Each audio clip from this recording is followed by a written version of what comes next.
So welcome to episode 8 of the Formula Hooligan podcast. I am Alex Gomes. You are?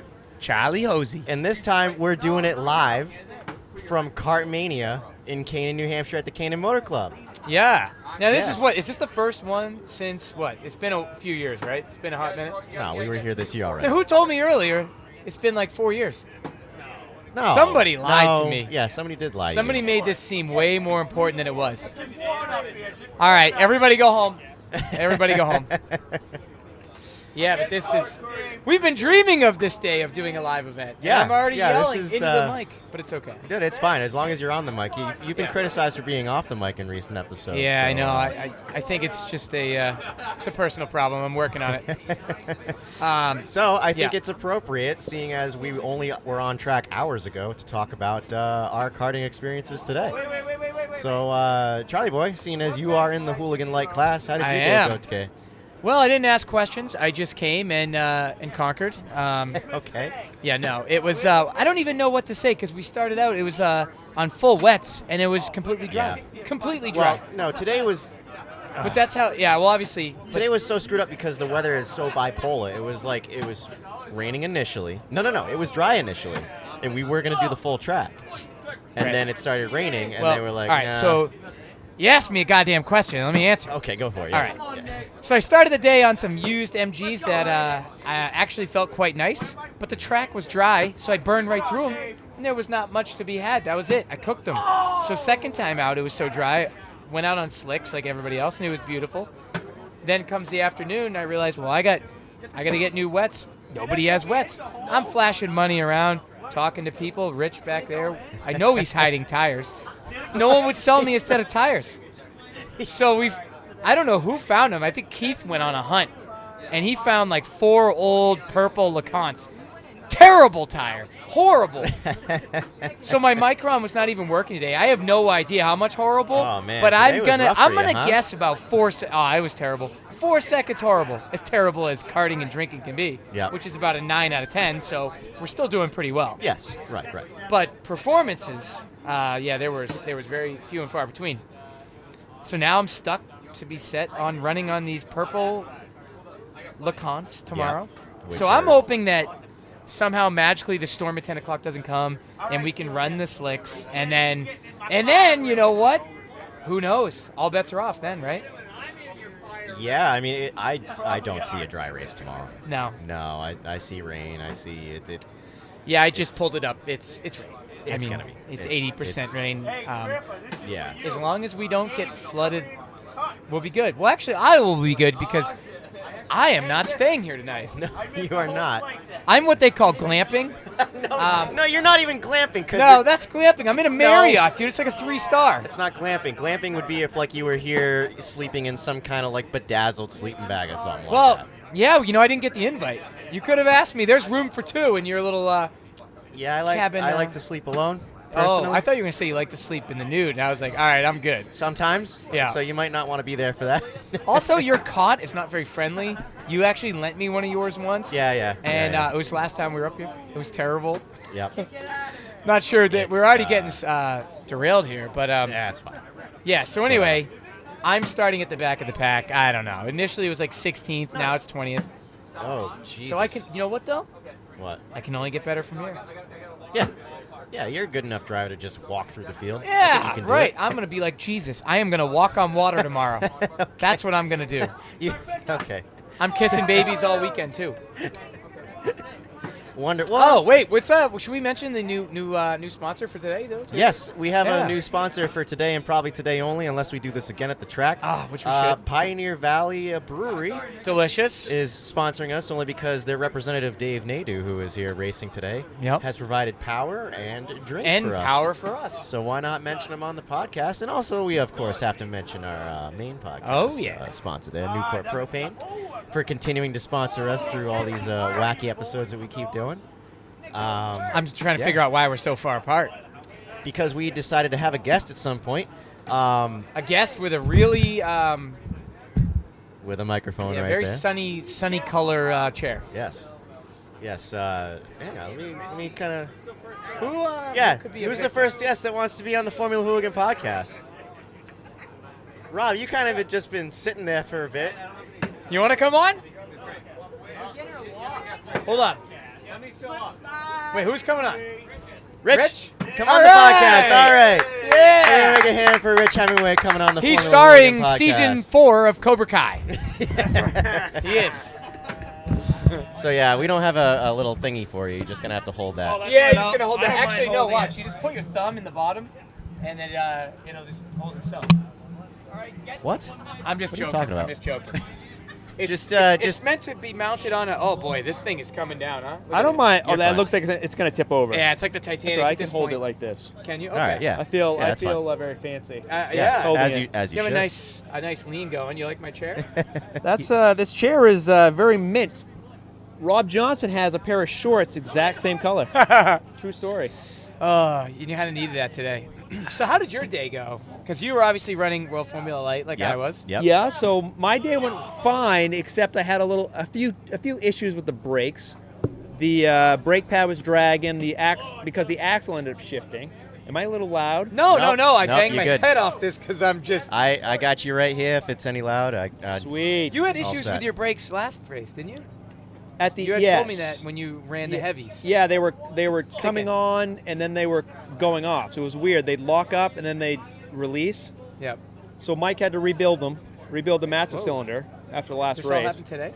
That happened No, after no. the last okay. I race. was like, But you know what? Thank God I did the heavies, because if I hadn't, I would have You shown wouldn't up have. here with crappy brakes. yeah.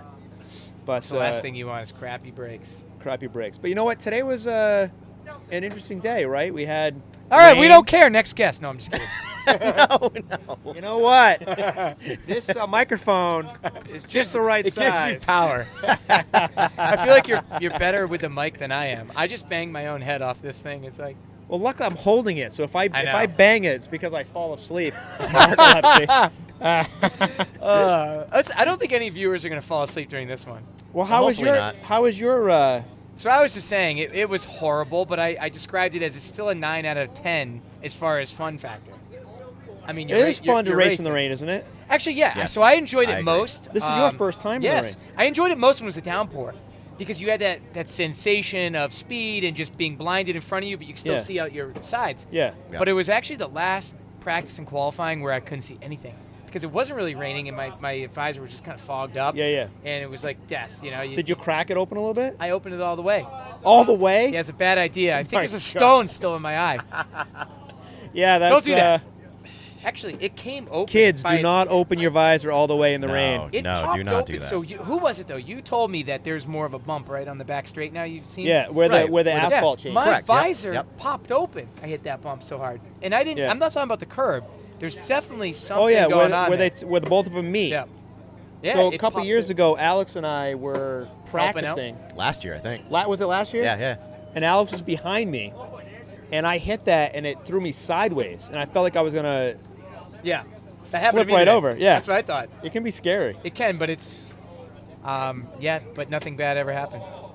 Well, I got to know about Alex's time on the Rotax. Yeah. Yes. You look smooth Hang on. operator out there. I think I gotta do what you're doing here, Rich. I gotta, because Gotta hold I it? gotta look like this at you and be off mic and shit. So hang on a second while I figure out. I'm glad I can give you inspiration. I'm just going with the lean. It's almost like one of those memes where I'm like, oh no shit. I feel like I'm on a morning zoo. Yeah. Hang on, I'll figure this out. But you enjoyed the rain for the first time being I in the rain. did, yeah. But tomorrow I don't have much. I'm gonna try to just have fun. What do you have for tires for tomorrow? That's the what do you have problem. today? It's those shitty purple Lacans, which I don't know what. I would have been better off literally taking Velcro and just attaching it to the slicks that I had. Velcro. Yeah, Velcro. right. God damn it. Well, it's I'll tell you the different tire compounds are amazing. It You really can- shows I the mean, you can difference. actually feel it. You know what I mean? You can feel it, Yeah. and then if you put if you put Alex in a go-kart with different tire compounds, he's going to be 2 or 3 seconds quicker on one compound of rain tire. Right? Potentially. I mean, Yeah. We're just in a weird situation with the whole tire shortage and with the whole yeah, pandemic it's and what you have Right. to deal 'cause with. you've you know, got- that's there's all. no tires. yeah. So what were you I- running? What did you run in quality? I'm running the newest LeConts that we have, the LeCont Whites. Oh, okay. How'd they And fare? I'm not a fan at the moment. You know, Yeah, I not a big understand fan. it's supposed to be the spec tire, rain tire for the NHKA. That's right.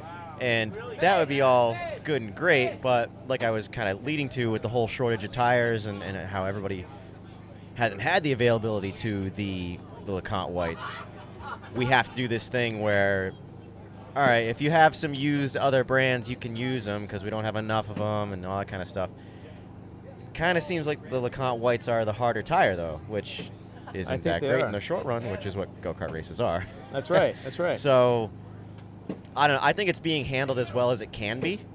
You Yeah. know, it's not like we can be like, you know, we're the all-important NHKA. LeConte needs to give us all their tires. You know, Right. we're not that. So, I think it's just something we're going to have to deal with this year. And hopefully come 2022, Well, I that- think things will be more regulated. I think you're right. I think you're right. I mean, the big issue was we thought we were going to get the tires. Yeah.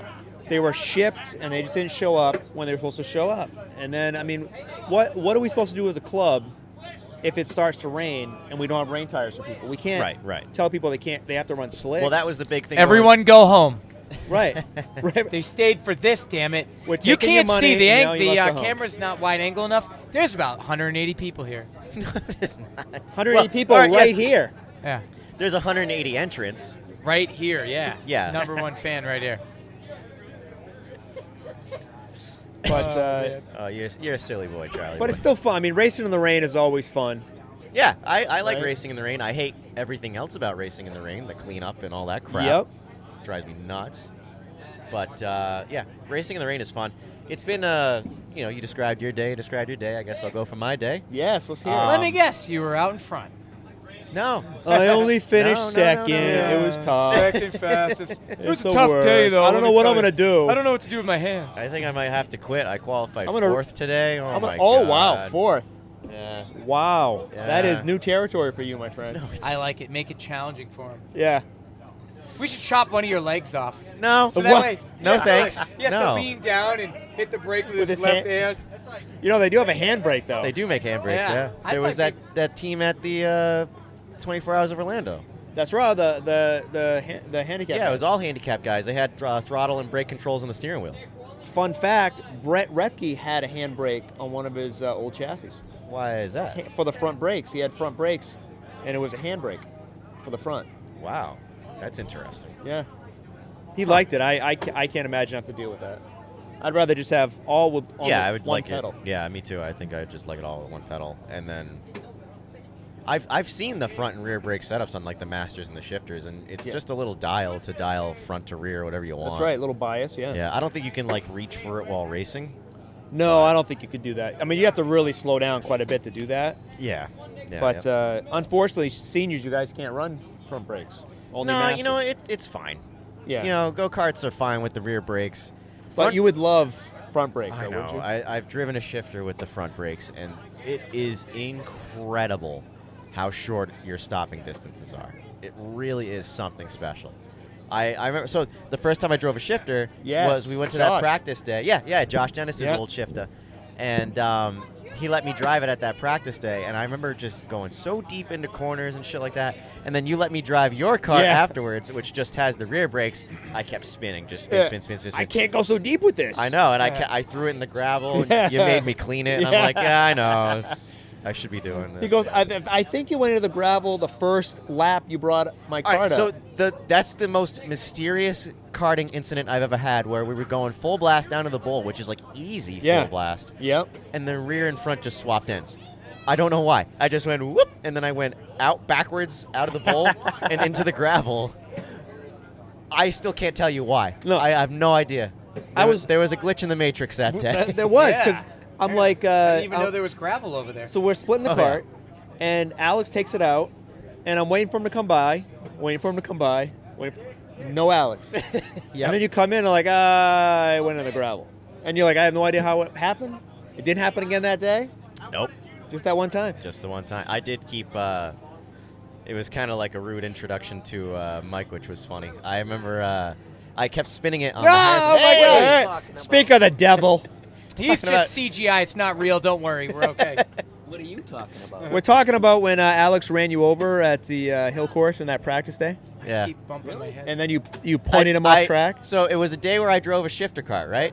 I got really used to front brakes, and then I jumped in his cart and was not used to just rears, and I spun into you twice. Okay. And then I remember you coming over to me like, "What are you doing?" I guess I wasn't too happy about it. You were not very happy about it. No, there was no smiles. This is before I was racing with you guys. I was just practicing it, just having fun, you know. So, Shit happened. but yeah, shit happens. Oh, Exactly. Still hate you. Exactly. Not in my book, but on his book it might get bleak. No, we're all good. This is the producer No, right we here. started. We only bleep All right, well, things. I gotta come over. We only would bleep things what are you because his doing? grandparents were I'm watching. asking what it's. What am I doing? I really don't know. I'm still looking talking. at- We're just talking. What's the purpose of life? What is the purpose of racing? Yeah, that's Isn't a that good the one. purpose of life? I like racing. I don't understand that though when people say life is a race. Like, no, is it really though? Because I think People people like try to to be- extend their life as long as possible. So therefore, are you really racing to the end? No. So what you're saying is you should just take it easy. Yeah. So I think tomorrow Until I'm you going come to to the track. wave everyone by and just be like, I'm You know- winning because I'm extending my life. You know what? I hope everyone else feels the same way Yeah. as you, except for me. That would be fantastic. Or maybe we get a whole bunch of go-karts together and just fucking go full speed and spin the earth in the opposite direction, and then we can slow time. Something Wow, tells so me we that could do- go-karts don't have that ability. We You could know pull what's- like it'd be like a Superman. There was a road right? and track article I stole about that where they said if you took every car on the planet and all did it in one direction at the same time, theoretically, if you could do it, Nothing would happen. No, you. Oh.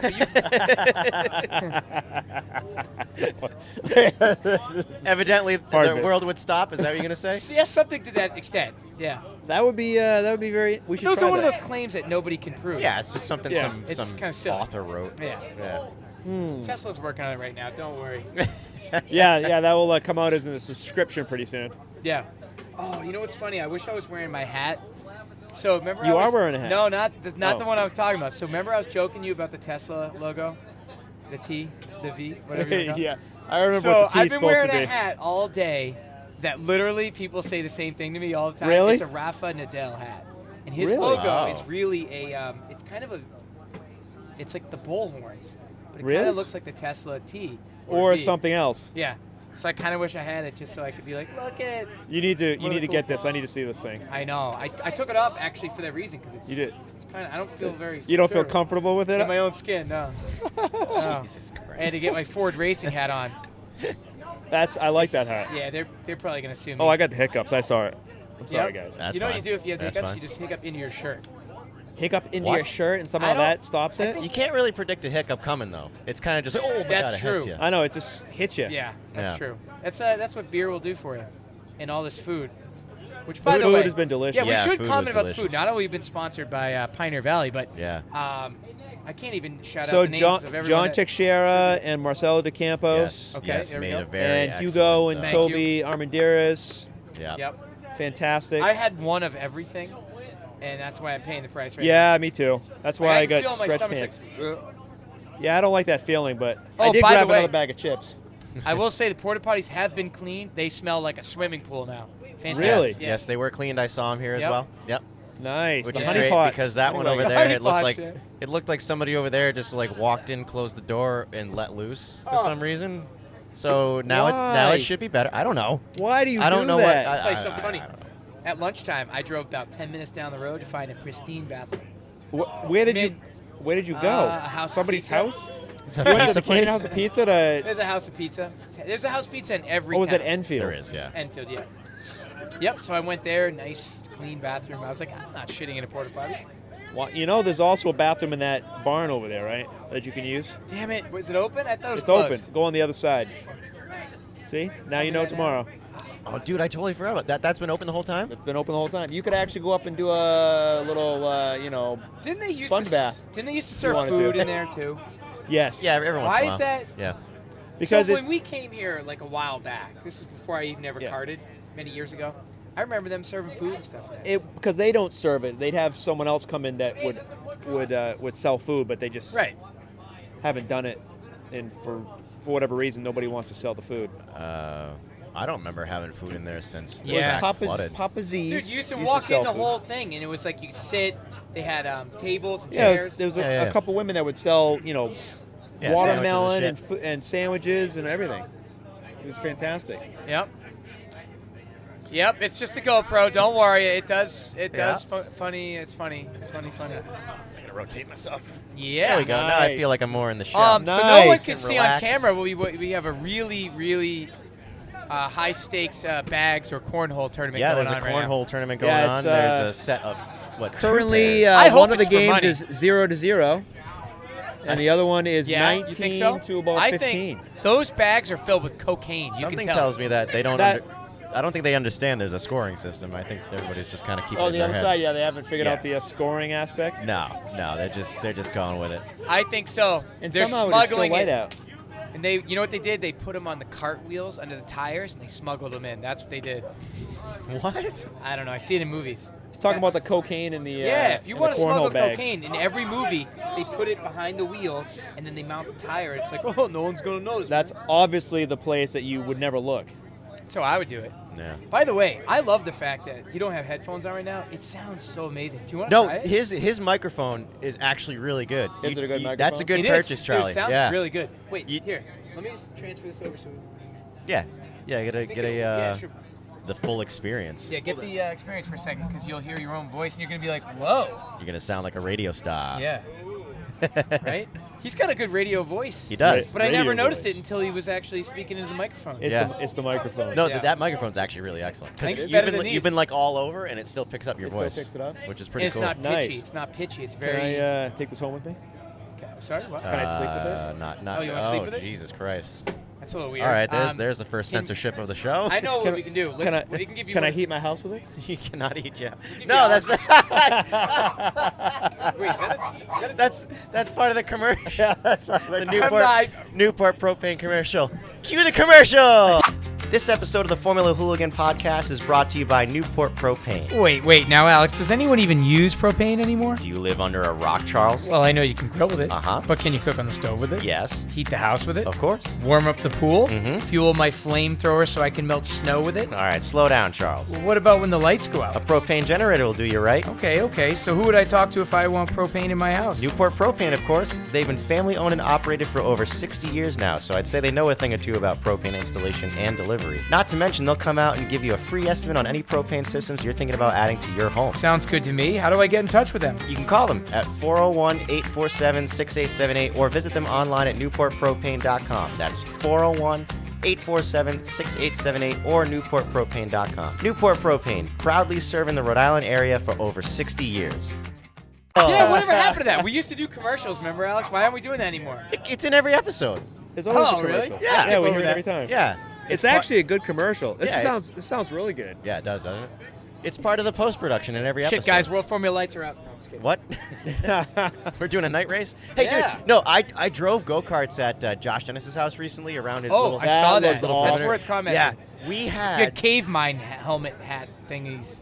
What? What? You know the little light, like cave miners No, have? we didn't do that. We had these like little LED blocks. That it looks like they would go on a trailer or something like that. Are they on the cart itself? On the front of the cart, they were Nice. powered by a drill battery that sat under your legs. These guys are It worked. crazy. It worked Oh, yeah. great. That's it awesome. worked fantastic. God damn it. Sorry. It was like, you could see ahead of you, but you couldn't see the like peripheral. Yeah. So like you were going like between fence post and branches, and it looked like Space Mountain. Wow, that's It was awesome. just like, and then you come to the corner and slow down. And, How fast were you guys going? It looked I don't know, properly their little quick. yard car's probably like 30 something. Yeah. You know. But it was awesome. So does he have how much property does he have there?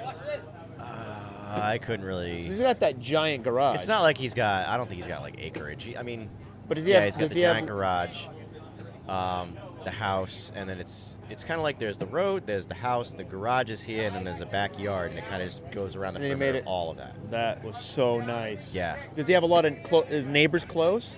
Yes, but dude, it's redneck land out there. Oh, so they don't When I care. was there for July, it was the July 4th weekend, so I Yeah. was there for like July 4th party. Sure. Was there fireworks And- involved too? Yep. Dude, please tell me you guys shot him off while driving. We did not do that. While driving. We did not do that. But like while we're driving around go-karts and like blowing up M80s, the neighbors next door are like shooting guns and like That's awesome. yeah, dude, it was just redneck land This is to Rhode the Island, fullest. Fall River, right? Is it in Fall River? but like up 24 Fall River. really? Yeah, Fall River. Oh. I recently learned Fall River doesn't just exist right near the Braga Bridge. I Yeah. thought that was Fall River. No, it goes That's up. New Bedford. it's a big town. It is. It's a real big town. So where he is, man, it's like the neighbors just like ride their ATVs up and down the road. We take the go-karts up and down the road. That's fantastic. I was talking to Teddy, and Teddy said that he was driving so right next to Fall River, Westport. Yep. And that's where Teddy lives. And he was driving his go-kart up and down Drift Road. And he got the cops called on him. Yeah, well, yeah. Alex, you Yeah. can do it where you live too. I feel. I don't think so. No. Well, I mean, he's got Get pretty that much a straight track away. right at the house, right? The driveway is long, but yeah, I couldn't take it down the road without somebody being like, there's a kid going, he's so damn you know, Whose voice is that? Are you doing the neighbor or? whatever neighbors. There's multiple ones that would qualify. Yeah, my neighbors were not. None of my favorite ones, Jepson Lane crew. All right.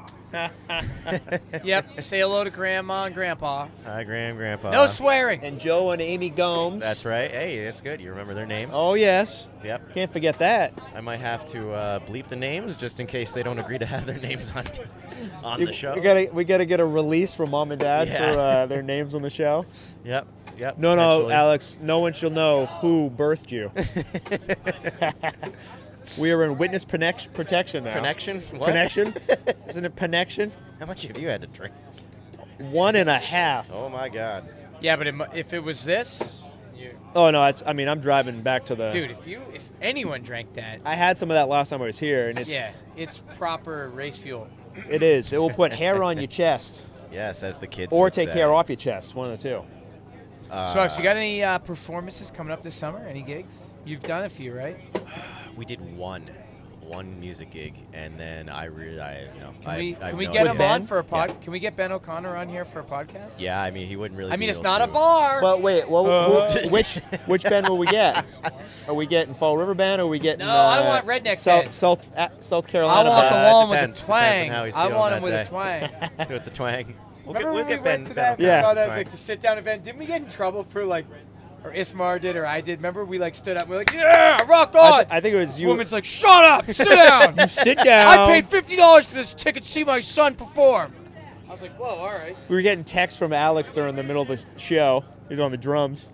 Yeah. Yeah, there's a few songs I'm not doing much, and I was like, That's awesome. That's right, because Kelly came too. That's right, but who else was there? There was someone else. Didn't I bring some random friend? No, it was the two girls that he's friends with. oh, yes. Yep. Right? Yep. Two Oh, friends I have Kelly- in Newport. Kelly and Katie. Yeah. Kelly and Katie. Yep. They came down, and then it was you two. Kelly. Kelly You're was there? Yep. Yeah. Yeah. Kelly was there.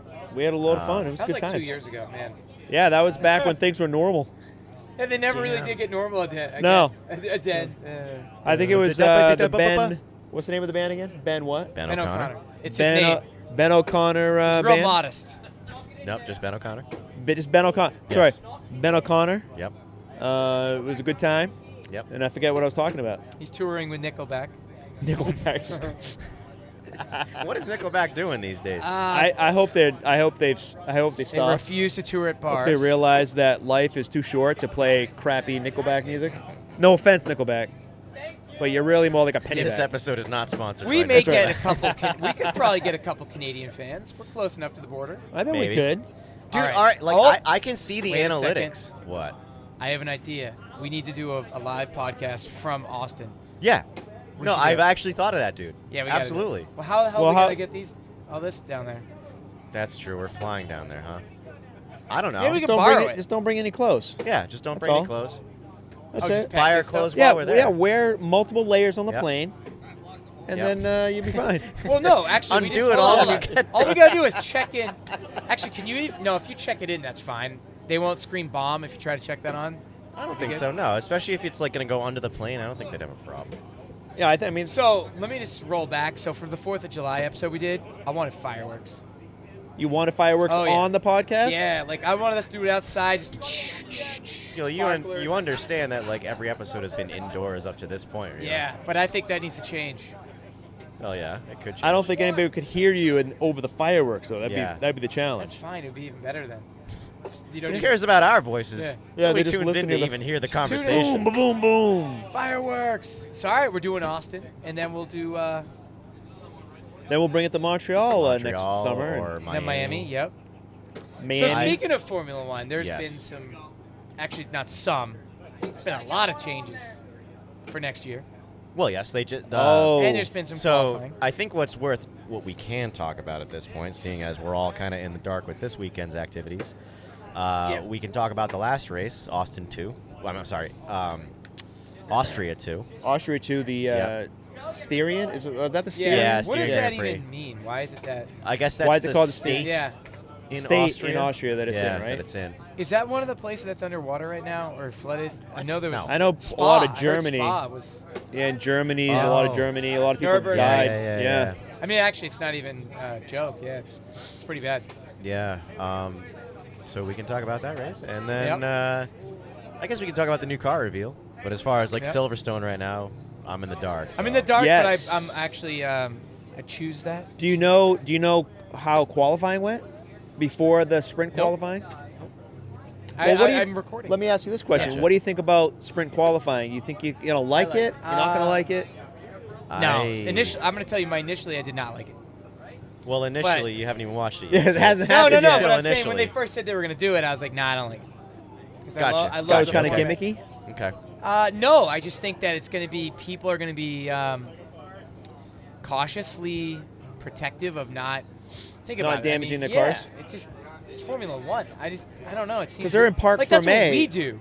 We typically do sprint races to qualify. Right. Yeah. Except for we haven't done that in a while. It feels like we're not doing it today. Well, or we're tomorrow. not. Yeah, we haven't. We didn't done do it last time. Right. Yep. Well, we'll probably just do qualifying and a long final for most of the rest of the year. Yeah. Why is that? Just because it's too many. We have too many classes, too I many mean, people. I like it though because I'd rather a longer race. Me too. I actually don't. Yeah, I Me don't too. mind it either. I like. Well, a longer race, you get to the opportunity to like get in the zone. which is Yes. awesome. That's right. Any endurance race I've ever done. That's my favorite part when you just. Yeah. Like after the 20-minute mark, you're just kind of hitting your marks. That's right. Time after time after You're time. not thinking of and- a thing. Right. Yeah. It's just the next corner, the next corner, the next corner. right. You settle in. Like a lot of what racing is for me is like just improving every corner because there's a mistake you know about. You know what I mean? Like Yeah. every corner I go through and it's like, oh wow. Well, Oh. thank you. That is Greg Campos. Yeah. PG-13, folks. Kissed him right on the dome. Yeah, Hey, that's what the dome's there for, I guess. it's good luck. Don't advertise. It's good luck. it. What were we talking about? I'm only part Irish. I so. think we were talking about Nickelback. No, that was previous. I was Sprint going to make some qualifying, great yeah. points. Yeah. Well, sprint qualifying. And, Oh, we were then talking you- about our own. Oh, Yes. Yeah, it is great to just go long and get in the zone with your racing. Oh, because I was saying, like, every corner I go through, it's always like, all right, I screwed up that entry. I didn't get quite close enough to the curb.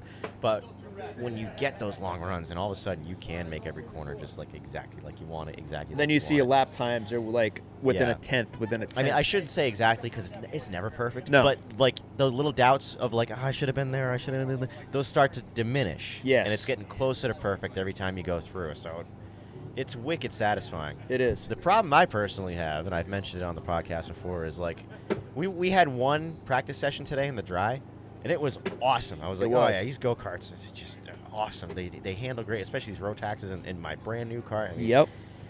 but like 5 laps in, like the arms and my hands are just like, oh my god, just like it is work.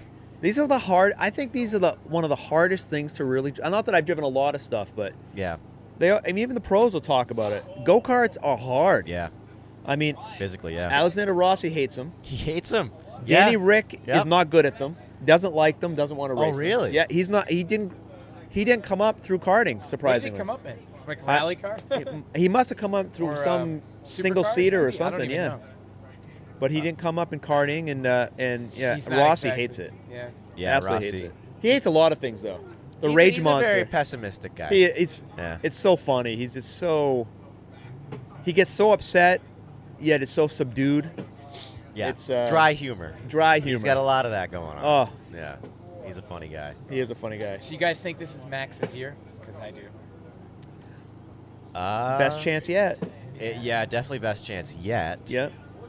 It's funny. I saw like a meme or a statistic, whatever it was, something on Reddit, and it was like, people are all excited because Red Bull's in the lead, Max Verstappen's in the lead by a good chunk, and all this kind of stuff. And then it shows the statistics of what was happening around this time in 2018, when Ferrari was in the lead, Vettel was in the lead, and then it came to Spa. And no, I can't even say Spa, because Spa, I think Vettel won that race, but like Hamilton and Mercedes still won the Just started championship. dialing it in, right? Yeah. So it's like what we've discussed this before as far as like what we think is going on, and like in my opinion, it's just kind of like, you know, Mercedes has been riding this high for quite some time, and I think when you ride a high like that for that long, there's just, as much as we like to say, you know, these Formula One teams are like cutting edge and they're always thinking about how to go faster. To be a little bit of like On your heels, maybe. just getting a little Complacency? complacent, correct? Just being like, you know, we're the shit. Yeah. You know, maybe we don't need to spend money here and there to develop that thing, but Red Bull comes But here's the along. question, though. Yeah. I think you're onto something, but I think you've got Honda wants to go out on top. This is the last Yeah. year that they're going to be branded, right, in Yep. Formula One, at least for now. Yep. And the cost cap has really kind of, I think, bit Mercedes to an extent. They had that big You accident know what? Yeah. with I thought that doesn't- Russell and Bottas. That doesn't happen. Sorry. Bug? Yeah. It was an ant. Oh, we are Yeah. losing my mic, but it's all good. I don't even know what I was going to say. Are we talking about the cost cap? And Yeah, no, I said I thought Mercedes? that didn't take place till next year, though. No, it's this year. No, it's Oh, part it of it is. this year, yeah. The car change didn't happen, but like all the rules otherwise Yeah. actually did happen, including the cost cap thing.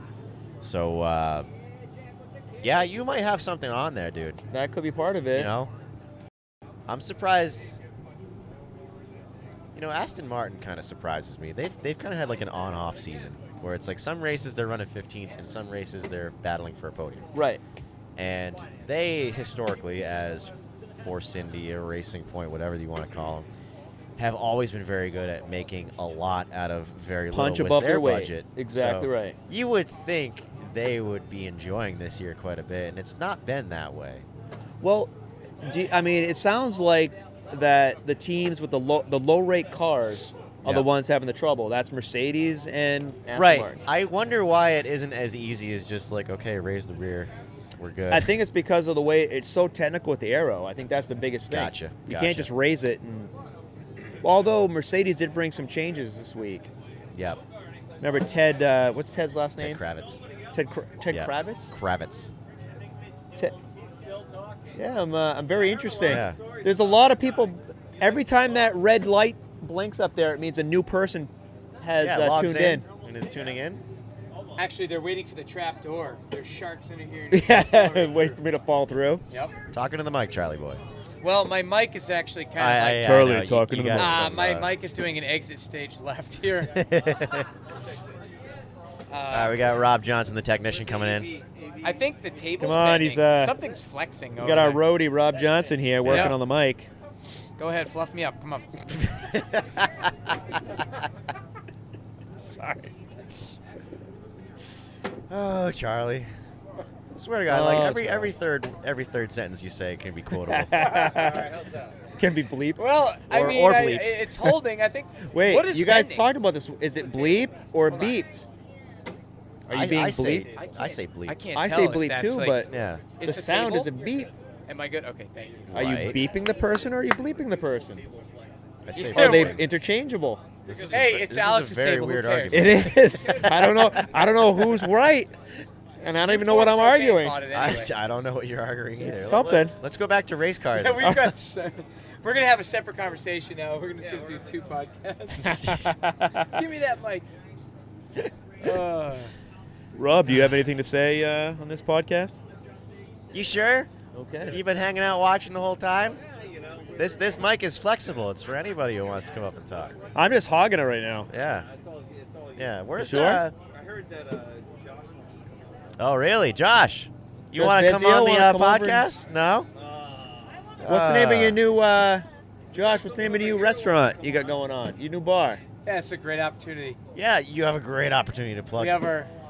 your bar to like 60 people right now that don't live I in. can't even get. How do you family know they members don't to live in plug Keene? No? Somebody lives there. They're like, I don't want Oh, to there's even have that on cupcakes over my cookies. Cupcakes? Looks like it. Oh yeah, should we bring it to? All right, we're handing out stickers. Here we go. What time is? Oh, okay, it's here we 8:30. Yep. Charlie, boy, Yeah, when I leave, you got like another someone's- 15. Yeah, somebody else has got to take. Someone's got to jump in. Can you hand them out? You want to? All right. All thank right. Yeah, distribute. you. Yeah. Are those Formula Hooligan I stickers? wish. So wait. All right. Hold up. Then what What? are they? We tried to get merch, nice cloth, banner, all that stuff. Yeah, and it you know didn't what? happen. Because of the shitty situation we're in, like the rain tires, you can't get any merch. Yeah, everything's delayed Yeah. as far as what Just you like want. my- They told us like, Get merch? yeah. Yeah. Really? Oh, you could do that. Which is still going to happen, just it didn't happen this weekend. Yeah. Well, what logo did we go It with? was actually pretty cheap. I don't know Like yet. I do a lot of. It'll be a Maybe, surprise. maybe we can debate that right I do a now. lot of stuff at Staples for work, and I had them run some numbers, and it was like $8 for a hat. It's pretty good with your Not logo. bad. It's Yeah. actually not bad at all. Sell that for Can I get 20 my name bucks. on mine? Yeah. Sweet. Good. Formula Hooligan, Rich Hemingway. Perfect. Super fan. That might be a $10 hat though. I might, It might Yeah. I might even donate an extra 50 cents. Ooh, $10.50. All right. Yes, oh, right. he's a roundup guy, ladies and gentlemen. That's right. Yep. That's right. Yeah. What is that all about, by the way? What, rounding? Yeah, no, this whole no. Why is it every be time you round up make for it? charity. But what charity? How do I know where that money's going? Hey, What if it's right behind you.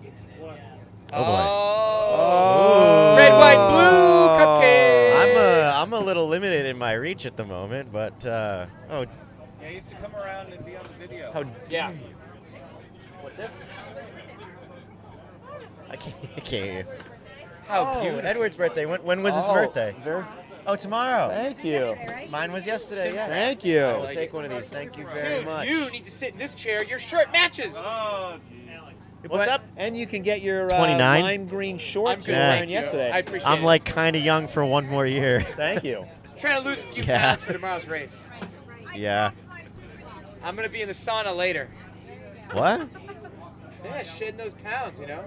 Doing in the Shedding the sauna? pounds. Maybe. Is a sauna at your hotel? Probably. No.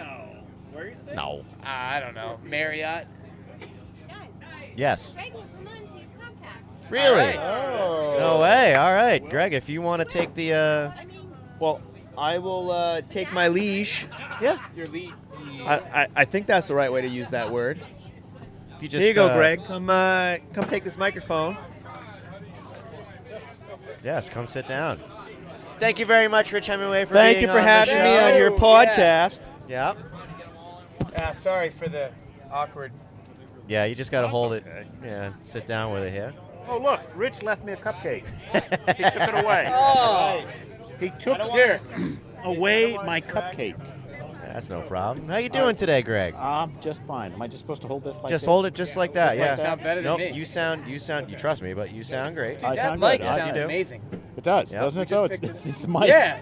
You're crediting the mic. Yeah. Well, sorry, but yeah, it sounds. You sound like a Red Sox. You know. You should What be he's doing really games. doing is crediting himself because I he was gonna bought say, that microphone. You guys are both Yeah. going to start last tomorrow, you know. No, Well, I no, already no, am. no, So- You already are. Yeah. Pretty Well, much. just always remember one of the basic rules in kart racing Yeah. is that age and deceit will always defeat youth and vigor. Yeah, I could see that. So when you've been doing this for 25 years, Yep. everything you know, well, of course, we learned 22 years ago, Right. and we've got 16 years experience in how to do it better. Very or true. Defeat it. Anyhow, what else do you want to know? Now that I've given you my wisdom. Yeah. I mean, I want to know what's the secrets to racing in the rain. Go fast and don't hit anything. Well, I did all of that, but I didn't go fast. So. Racing in the rain is an entirely different art than racing in the dry.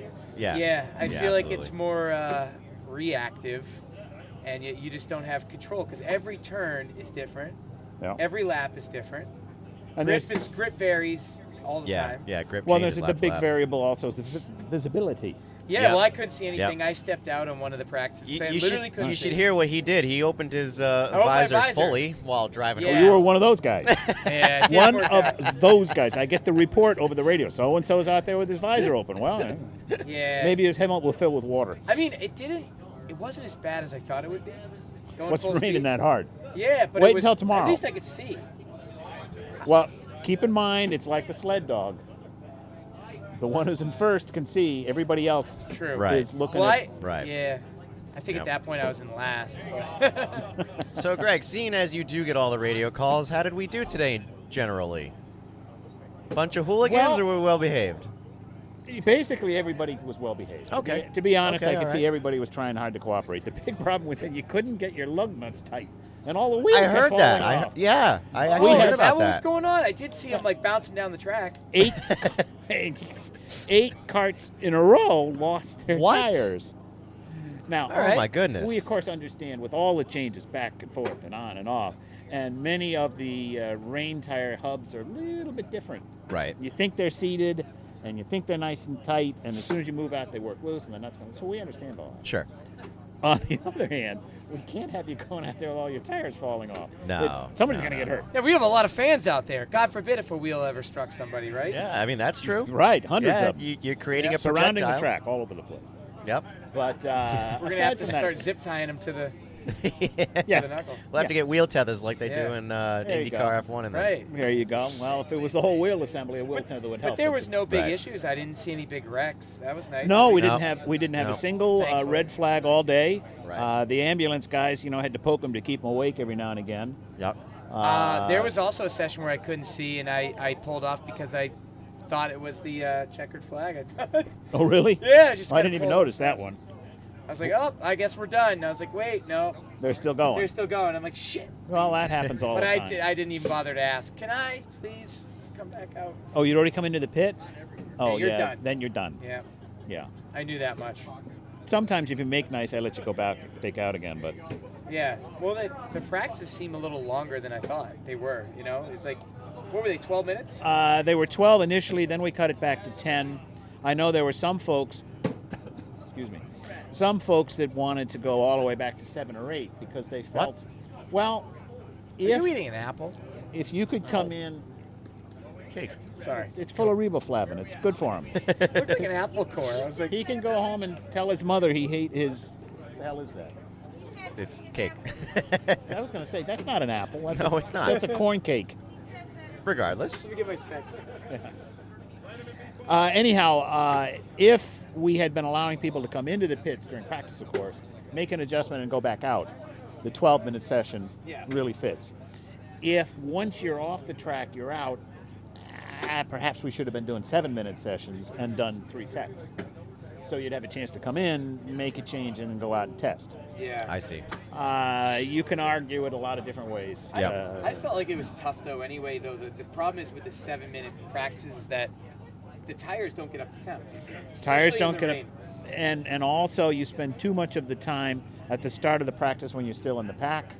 We did try to stretch you out. That's why we did the right. I Right, like the right, that. left. I like Yeah, that that. wasn't bad. Yep. We were afraid Yep. if we let everybody go out, you'd all plow into each other. and I turn do around. appreciate when you did qualifying, you did let the 2 rows come out because Yeah, we there did are it the guys different that try 'cause- to get to the front and then it.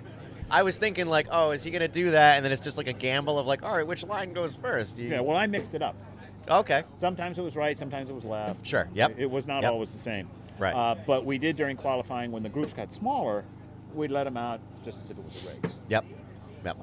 But other than that, we split it because it was just too big. Yep. Yeah. We're ecstatic. The club is ecstatic about the number of drivers we've It's got. been insane. Oh, it's I remember hearing like 100 entries was something crazy, and now we're up to 180. Oh yeah. Well, even as much as 7 years ago, 8 years ago, Yep. we might only have 60 entries for the weekend. Wow.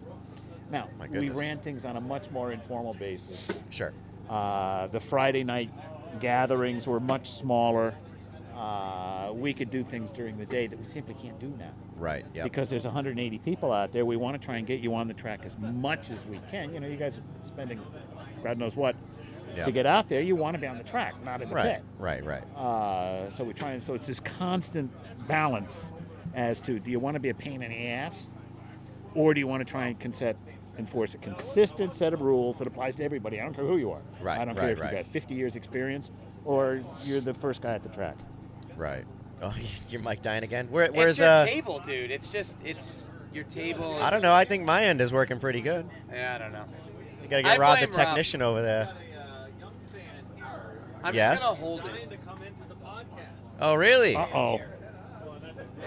This All right, is Alex. You can sit on Alex's lap. well. This is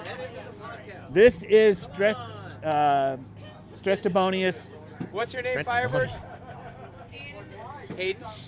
All right, let's All go. right. Oh, this is Oglethorpe Hectobottom. Oh my God, he calls me that every time. Well, Hey, Greg, thank you very much for coming on. Good luck tomorrow. Appreciate it. Thank you very much. And Yes, we're bringing thank on, Thank you very much. what is your Hayden. name, bud? Hayden, right? Hayden. All right, Hayden. All right, man. So you were out there today, right? Only twice because I don't like racing in the rain as much. Don't I judge gotcha. me for it, please. I'm not judging. I don't like it. Thank you. Yeah, Yeah. it can be difficult. likes the rain? Yeah, be difficult and messy. That's the thing I don't like is all the Yeah, cleanup. because you slip and slide a bit more. Yeah. Although, Yeah, it's when dirty. the more wet it is, the better it is with the rains. 'Cause, Well, you right, know, yeah. You need to soak in a bit more to have rains. Yeah, Yeah. no, I agree with that. I think that's what the problem was today. It wasn't consecutively super wet. Yeah, because in the morning, you saw the track. It was too wet to have slicks because you'd slide everywhere. Right. But it was a bit too dry to have rains, and that was the problem. Yeah. Because Yep. you'd burn up your Nailed rain it. tires in a couple Guilty. laps, Yep. and you'd slip Thanks. and slide all Appreciate over it. the place if you had slicks. Thank you. Right. It was weird this Tough morning day. because it was dry for a hot second and then it rained, and then it was like, all right, half track wets. And you're right. It wasn't like insanely wet, but it wasn't dry enough to go for the slicks. So we all go out in the wets. It did dry up. Did you make it out for when it did dry up, or did you? I made it out in the morning and during the day at one point. Right, but were you on wets all the time? They were all wet sessions? Well, in the morning, I was on my slicks because we thought it wasn't gonna rain for a while. But then about, this was my first practice, back there earlier in the day. Yeah. On the early part of that, it was fine, nice and dry. Then later it started raining, and I'm like, oh great, my visor's gonna get all wet, and I'm gonna get soaked. Then I start slipping and sliding everywhere. Well, before that, a guy on turn 2 had spun out, and his cart was sideways in the middle of turn 2. Oh, yeah. So everyone had to go around him. That was kind of annoying. And then on the next lap, when it got extra wet, I spun as well over there, and that's when they, threw the yellow flag for everyone, and Oh, directed okay. us So you back. guys were in group 2. Where did you do the full track first or no? No, we weren't doing the full track since they called us these so-called little guys. Yeah. Even though we're cadets. You're 35 years old, right? Well, not exactly that. You sound 35 with that bike. That thing makes you even sound like freaking. Bob Ross. Yeah, there you go. Yeah. Bob Ross, exactly. Yeah. I All like right. it. So all right, I got you. So were you the guys that went back out on rains when they like restarted the day, or? Yeah, I went out once on rains. Yep. Yeah, in the morning when I was on slicks and it started raining, it was pretty annoying. And I Yep. see why Dave Nadeau is very, very insane to be doing slicks in the rain. Oh, he's insane no matter what. It doesn't matter if he's on slicks or wets. He's on way too much beer. Well, I mean, we should clarify he's not drinking while racing. No, However, no, no. at this moment right now, there's a chance he's on way too much beer. Accidentally, he was probably the first person to ever text while driving. Did he do that? Text while driving a go-kart? I didn't see him. I mean, I don't know. He probably did it. Yeah, we don't want to accuse people. I'm just kidding. That's what we do here. Yeah. Burn them at the I'm stake. kidding. He probably didn't. It's all good. I accuse people all the time. Tonight I've kept it very on the down low though. Low key. Yeah, because everyone's here, and I want to get out of here alive. Yeah. Speaking of, you got like I another know. I gotta 5 leave. minutes. You know what? I got 2 minutes. Yeah, 2 or 3 minutes here, and Yeah. we gotta find out who the next fill-in's gonna be. I for want me. it to be Rob Johnson. He's been I hanging think it around should this be whole Rob, time. Yeah. You can be. Charlie's got to leave. Well, no, you got to leave too. Crap. The track. It's almost 9 o'clock. Track closes. And you guys are not hanging out. We gotta get Rick maybe. Yeah, where is Rick? There's Rick Brown behind me. Hey, Rick. You want to be a host in like 5 minutes? Do you want to be my replacement? I've already been kicked off. Okay. All right, we got his replacement. All right. We're going to talk about IndyCar now. Talk about IndyCar. And NASCAR. Oh, there's my alarm. Hey, it's Dave Nadeau. It's a wild Dave. It's a wild Dave. Yep. I don't think there is such a thing as a domestic He's Dave. I making, think they're a all lot wild. of accusations about you, let me tell you. Really? Yeah, he said you texted while crossing the finish line while holding a beer. Yep. What the hell's going on with that? All right. No, I never said this. Otherwise, I had 2 beers. You can't drive with your teeth? All right. I haven't tried that. What? Did you get a helmet custom built for it or something? Ah, well put, yeah. All right. So wait, who, We're going to have Rick. did Rick say he would? Yep. We should probably, And Rick, let's get you wired in for the remainder of this show. Yep.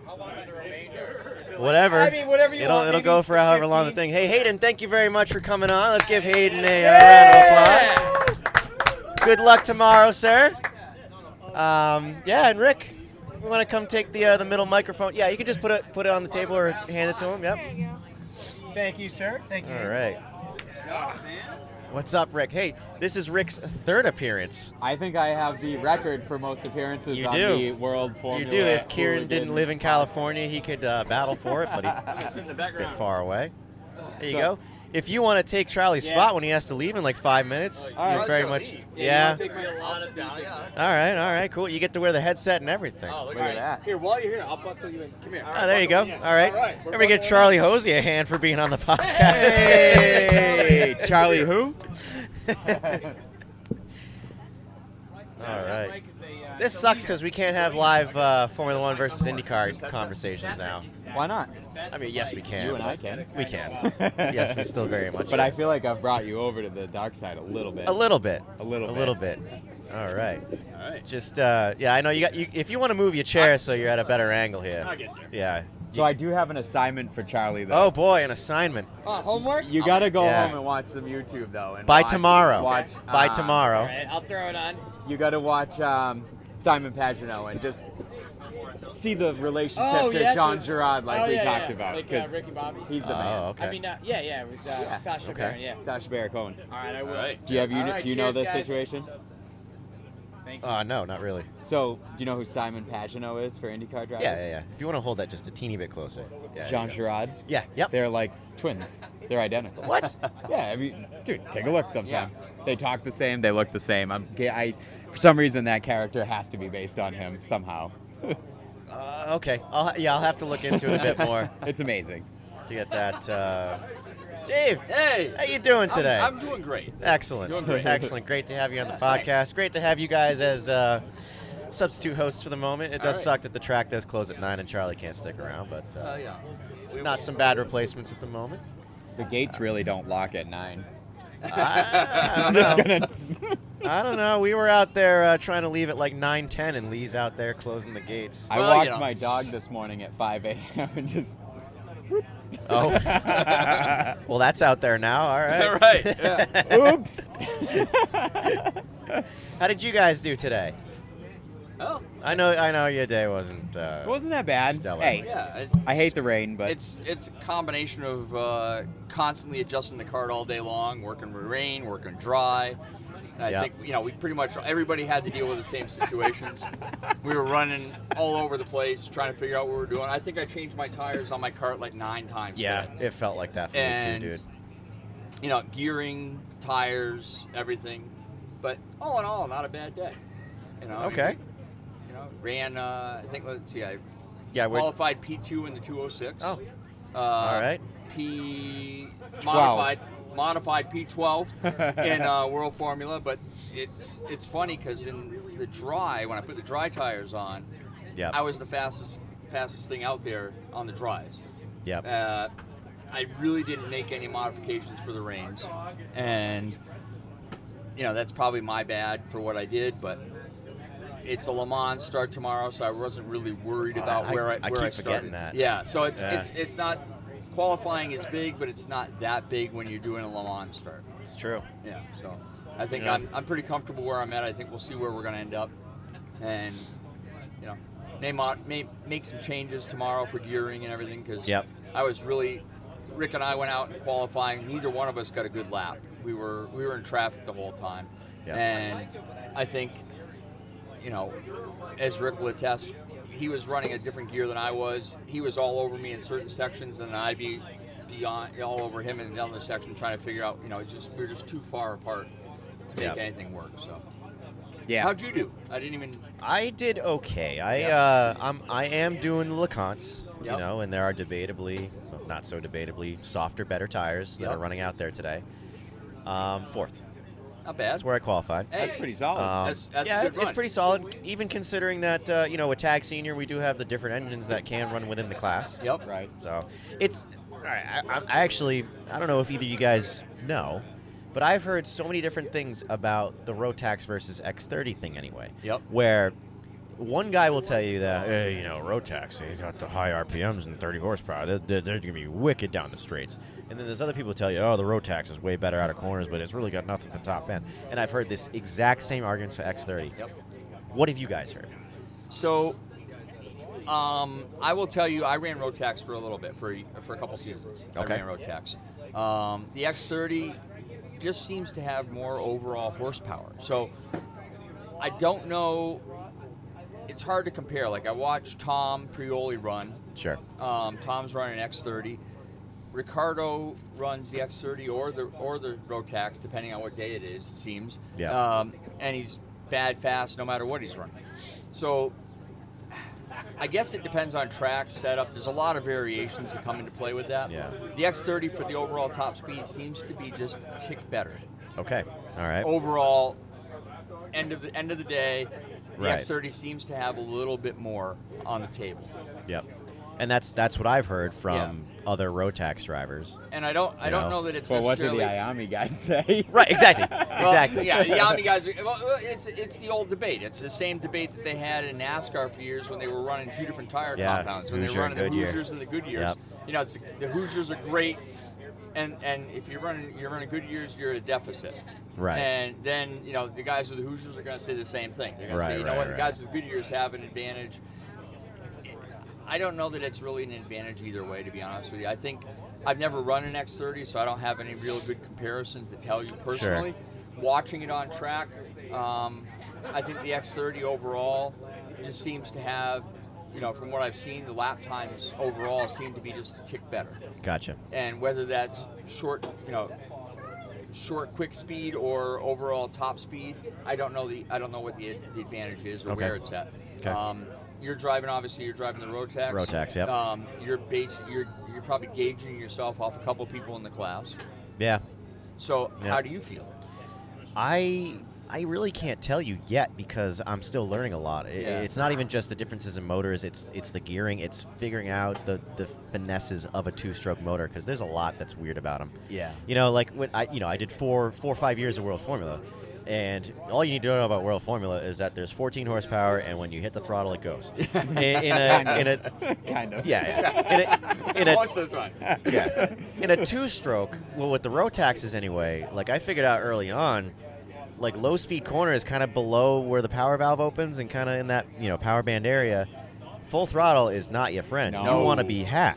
Like half or ride it there for a couple seconds until you accelerate a bit and then give it the full. If you give it full throttle at low speed, it just goes and dies. It's the age-old story of you listen to guys years ago talking about racing. They always used to tell you drive like you have an egg under your throttle. Sure. Yep. And that's the Rotax is pretty much that exemplified. You have to have that feel, and you just can't mash the throttle like you said. You have to kind of ease into it, let it build, and you have to feel it and listen for it as you're driving it. Right. And if you force it, you're just dead. You're not going to get anywhere. You have to kind of play with it very slowly coming out of the throttle. I mean, you're doing that in the World Formula, Rick. You're pretty much with the throttle combination you have. He's actually using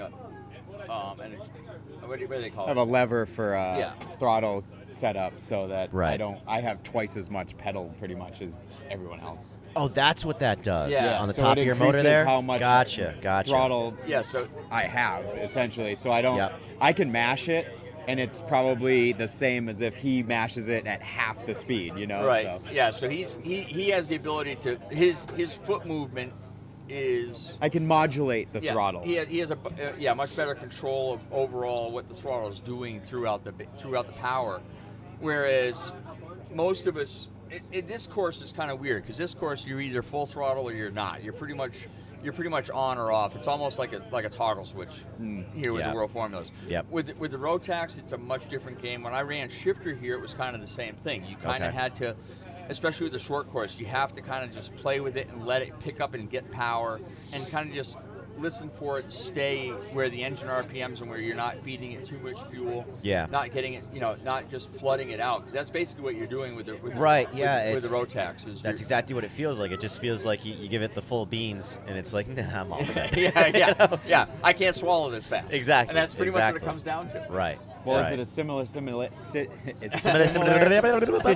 as the tires? Are there 3 Iamis in front of you, or are there, Ricardo, which is a rock. Yep. That's a I've whole heard the rock different is the top of the throttle. What's that, like an extra 4 horsepower? 6. 6. Wow. It's 36 horsepower. Wow. The penalty being that you have to be 30 pounds heavier. You have to be like 390 something. 30 pounds for that. No, I'm sorry. I think you have to be 385. We have to be 365, so it's 20 pounds. Okay. However, from what I can tell, it doesn't seem to be much of a penalty. It seems to be the way to go, especially in the rain. It's kind of funny, like you look back at the weight stuff, though. I mean, we've talked about this before in the World Formula side of things. A couple years ago, when Rick, myself, and Pat Dennehy were running up front all the time, yep, all of us were way overweight. We were, Pat Dennehy was running, 387, 386? Oh, wow. And was one of the fastest carts on the track. I was up in the 370, high 370s. I was right around 380 at that point. Yeah, right around 380 at that point. And we were all fast. So I don't know if the weight deficit necessarily is a big enough impediment. Right. For 6 extra horsepower. For 6 extra horsepower. Yeah. I think driver's skill comes into play a lot. Yeah. Driving Which, style. I will say, Ricardo, who is running the Vortex Rock, he is a great driver, and I will not deny that. If he had a Rotax today too. Could be, yeah. Could be. Yep. All right. So what I are the don't other deny two? that. So it's Mark. That's an eye. There's a new. Well, I don't. He's new to me anyway, and a lot of these guys are new to me because I don't know the field too well. Yeah. I can't think of it. He's running a Praga. It's like 330 something. Kid with a beard and kind of a curly afro type thing going on. No. Yeah, I've never seen him till today. Oh, really? But he's running a Rotax. Yeah. He is running a Rotax. Yep. However, I think he has a different tire. He's not running LeConte. That's another thing too. You can't really gauge the engines because everybody's got different. I know. tires There's so much variety in the class. I think, that's going today's on. kind of a really hard balance to try to figure out what you're doing against everybody else, because everybody's got so much variability with what they're running, whether they're, again, like you said, you got engine in your class, you've got so many engine combinations. Right. Then you add the tire combinations, you really have probably 27 different combinations overall that are possible to be in that class. And that's a difficult thing to gauge yourself off of here at this location with this situation that we've got going on with the rain. Yeah. So hopefully it doesn't rain tomorrow. That's right. It's gonna rain tomorrow. I know. It's gonna. So I've come up with a plan. What's this? So this does not come out tomorrow. So go ahead and show. I'm starting 10th. Yep. I have no chance at winning because I had LeConte on. Okay. There's the Hoosiers, then a bunch of Bridgestones, and a couple. Well, Dave running Vegas. Dave's gonna run Vegas. I'll let you finish, but then I have a theory. So I think the Bridgestones seemed like they were a good second faster a lap. Yep. I think I'm gonna start from the rear with the Bridgestones. I've thought about it because that's the penalty of running tires that were not marked today. Right. So I think. I'd go from 10th to 23rd. What does that do on a Le Mans start? But you just got to avoid the riffraff. Well, I'm in the riffraff. Yeah, that's true. Like, but now I'm you're right in the behind middle it. of Yeah, and I'm right behind him in the riffraff. So, and I'm thinking, that's the same thing for me. It's like in the 206. It's ironic. I actually ran faster in the 206 than I did in the World Formula. What? Today? By half a second in qualifying. there was 2 or 3 206s that would have been in the top like 5 in World Formula somehow today. Oh my God. Yeah. Well, his 206 he had Vegas on. Right. Okay. Yeah. And it was. What'd you have? MGs on the? I had MGs on the World Formula, and I'm not real thrilled with the MG performance today. It's so interesting. I'm not thrilled with them at all because everyone told me that they were better than the Lacans, not as good as the Bridgestones, not as good as the Vegas. Well, I pulled the MGs off of my cart and ran 2.5 seconds faster with the Lacans. Whoa. Yeah. 2.5 seconds. Wow. So yeah, and I'm running MGs with him, were and not I'm good. on the MGs. Yeah. So that's the thing is like we went out and dry. The second session we went to an option, so I went dry, and I was running probably a half second faster than the field. Yep. In the World Formula, and it was insane how quick I was. I'm like, okay, this is golden. I'm gonna be happy. This is gonna be great. Yep. It doesn't matter what I bolt on the cart. I'm gonna be in good shape. And I Yep. put the MGs on, and I slowed down so much. I'm like, I can't believe. I feel like I'm dragging the brakes the whole time. Wow. That's Yeah, it's crazy. a weird combination. And then the 206, I had this mismatched setup in the beginning. I was running for reins. I was running Bridgestones with MGs in the rear, Bridgestones front, MGs rear. I was running them backwards Okay. because the track was like a medium dry, half wet. It wasn't fully wet. Yeah. So I determined that the best option for me was to pull the water under the tire to keep them cool instead of wearing them Okay. out. instead of melting them. Yep. So I ran the tires backwards, and I was a half second faster than anybody else in the field in the 206 with them backwards like that. And Jesus. It was just weird. The combinations are endless. What you can do with the tires, and I think that's what's happening out here. Is we're seeing a bunch of different combinations of tires. We're seeing, we've got bigger fields today than we've probably ever run against. Yep. In the class that we're running. I think World Formula we had 30. I think there was 30 entries. 30 entries in the World Formula. Because it was closed on Bike Reg. Yeah. Wow. And I think we were close to 30 on the 206 too. So it's just anybody's game at this point. Yeah. You want to qualify up front, but the reality is, like Rick was saying, is we can start from the back, and you're starting from the back. It's from a Le Mans. 25-minute race tomorrow, right? From a Le Mans start. I think it's 20. 20. Okay. But from a Le Mans start, you're really starting, 100 30 feet at the 30 most? to 100 feet behind the front. Actually, from 23rd place, you're starting 100 feet back. Yep. 100 feet you can make up if you're a second faster a lap. Yeah. Or even if you're a quarter second faster lap, 100 feet isn't that much of a deficit. Rick, I say go for it. I think I'm gonna. Yeah. Yeah, What do I have to lose? Because I yeah. don't think that I have. I think I have a go-kart that could finish in the top 5 at best. Okay. So why not go for it? Yeah. Yeah, and if you don't, it's the loss isn't as bad. Right. Because you can manage it better, I think, with better tires. You're going to have a better run overall. Yeah, I think it's worth going for. And it. I think Hell that's why I'm going to run the Vegas on it. I'll take the hit the same way. I'll run the Vegas and start from the back.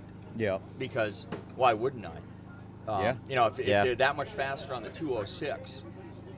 I do have to admit that I had all day to mount the Bridgestones and just run them in qualifying and not go through any of this. Yeah. But I didn't realize that they so were my that much theory better. that I was going to get to, and I'm hoping that I have something behind it. What do you shake? What do you mean? What do you mean? My theories are no good, Arturo? All good. Excellent. All right. My only hope for tomorrow, running the Lacans, is that given that it is a 20-minute race, which is a decent chunk of time, I don't know, these softer compounds that are faster, maybe they'll be garbage by the end of the race. And these Lacans that are harder, All depends on how much rain we have. Yeah, I was kind of hoping for that all day. We were running out there in the dry with the rains, and I was like, let's just keep pushing these kids to burn up their tires, because that's kind of the game. Is if you can get them to chew. I was like, the last 2 practices, I think I ran a total of 7 laps. Yep. The last 2 practices, because I got out there, I was like, okay, kart feels right, it's close. I'm not gonna push it because I don't want to melt my tires down. Because Yep. it was dry, it was drying out, and then we got that rain right at the end of the day, which really caused us to push the rain tires as hard as we could. But the rain's going to be a determining factor on what I choose to do tomorrow, because if it's if it's dry or half dry, there's Yeah. not a chance that I'm gonna run the Bridgestones because I've got brand They'll new Lacans. destroy I don't think themselves, they'll yeah. make it in a Yeah. semi-dry. I did notice in the morning. I'm sorry, morning and afternoon. The first practice, which was wet, and then the third practice, which was wet, were two totally different wets. Yeah. The first practice wasn't that wet. No, it was You damp. know? It was damp. It was damp. yeah. Like enough to where you might not trust slicks, but not really like the wets were doing their job entirely. No. That third practice, oh yeah, the standing water puddles. Yeah. Yeah, it was running. Yeah, I think the second practice, the first practice, I was actually coming out of turn 1 and turn 2, and I was immediately heading as far as I could to the right to find water. Yep. Because the track was so dry, I was worried I was just going to melt them right off the cart. Yep. At that point. I only ran 2 practices today, one in the dry, one in the wet. Oh, really? That's all I did today. Yeah. Slacker. What? Well, I couldn't. I could have figure sworn out- you parked up, with us. With I kept Rich. bringing it over and then bringing it back and changing things. Oh no! Oh, I didn't realize that. Yeah, so I ran 2 Oh, my practices in goodness. qualifying. So, and my one practice in the wet was on MGs, and then I switched to Lacans immediately. So I really didn't have any practice for qualifying either. So. Yeah, I look back, I saw Rick on brand new Lacans, and I'm like, oh, he's either going to love these or he's going to absolutely hate them. Yeah. And I wasn't certain which way it was going to go, and then I turned around halfway through the session, and it was me and Rick side by side together with each other, and we were we backed ourselves up off the traffic, off the crowd, and we ran them down in half a lap again. Yeah. And we caught them in the worst possible spots, and we were fighting with, battling traffic the whole time, which that's part of the game here. Is as anybody knows who qualifies, trying to get your lap to be by yourself, not impeded by anything. You try to back off and give yourself the room to do it, and then you go out and you try that. It's great, but if you don't back up enough and you run everybody down, now you're caught in that same Right, situation. yeah, and then you're exactly. stuck because once you started that cycle, you can't repeat it. Right. Because everybody's behind you caught up again. So you either have to just totally forfeit a couple laps and back away from everybody, but it's never going to work. You're Which never is gonna, a 5-minute race, 5-minute Yeah, you don't have qualifying. the You only time had to do 7 it. laps. So Yeah. we didn't have a whole lot of options, but it is what it is. Yeah. See what happens tomorrow. It won't be terrible, I hope. No, I'm just We're all dealing with the same condition. Oh, Yeah. I Yeah. have another theory, too. Oh boy. Oh boy, here we go. So I'm not sure how fast Alex Gomes is. What do you mean? You better tread carefully. We know we're I just have the kidding mute with us, button. but it's kind of funny that the kid that bought your cart, who's only raced in 2 races, is on the pole. I think that cart's just No, he's special. not. I think he is. No, he's not. The kid with the Hoosiers in your cart, Yeah? he's on the pole. No, he's not. He told me he was. He's not. Louis is on the pole. Oh, was he second? No, he didn't qualify today because he broke a seat strut. Then who's got the Hoosiers that are on the pole that everybody's telling me I about? think that's Kyle. Kyle, who won the rain race.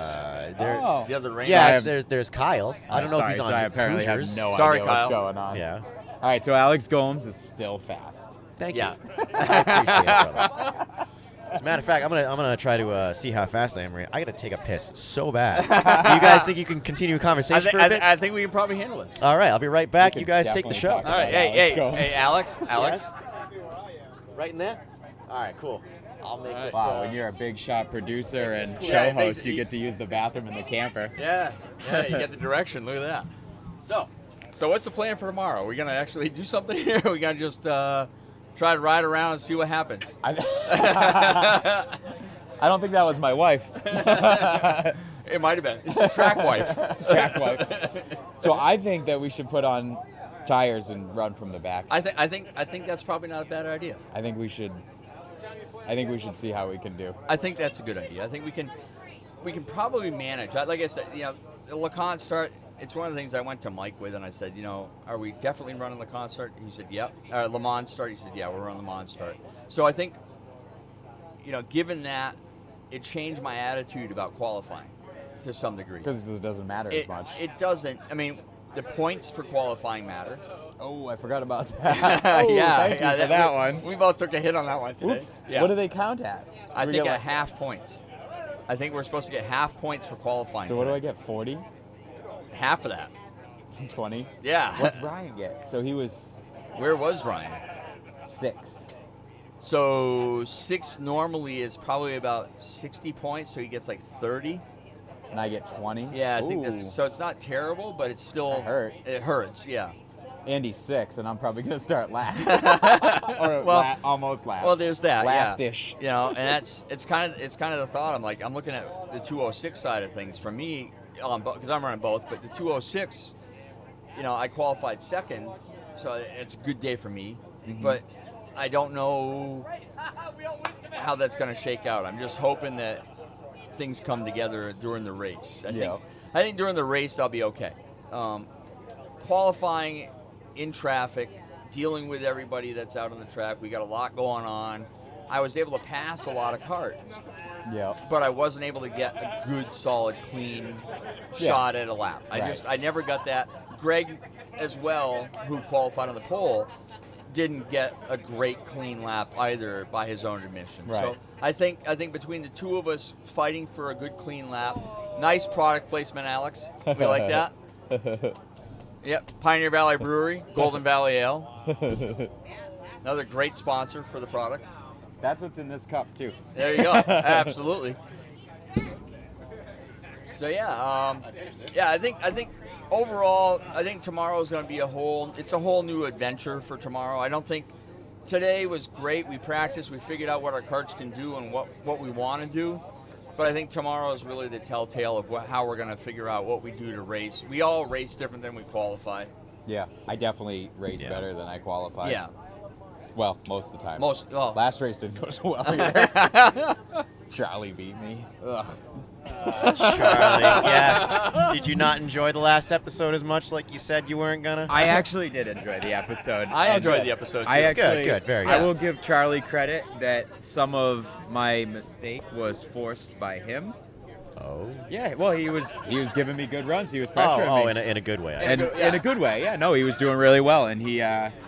It was funny that he talked about how we had the conversation on the grid before we went out, because we totally had the conversation on the grid before we went out, and both of us, gentlemen racing, played it exactly the way we had spoken about it. It wasn't like we talked about it and Charlie was like, yeah, if I get up to here, what do you think? And I was telling him, what you really need to be is the nose has got to be halfway at least. Or more. Yep.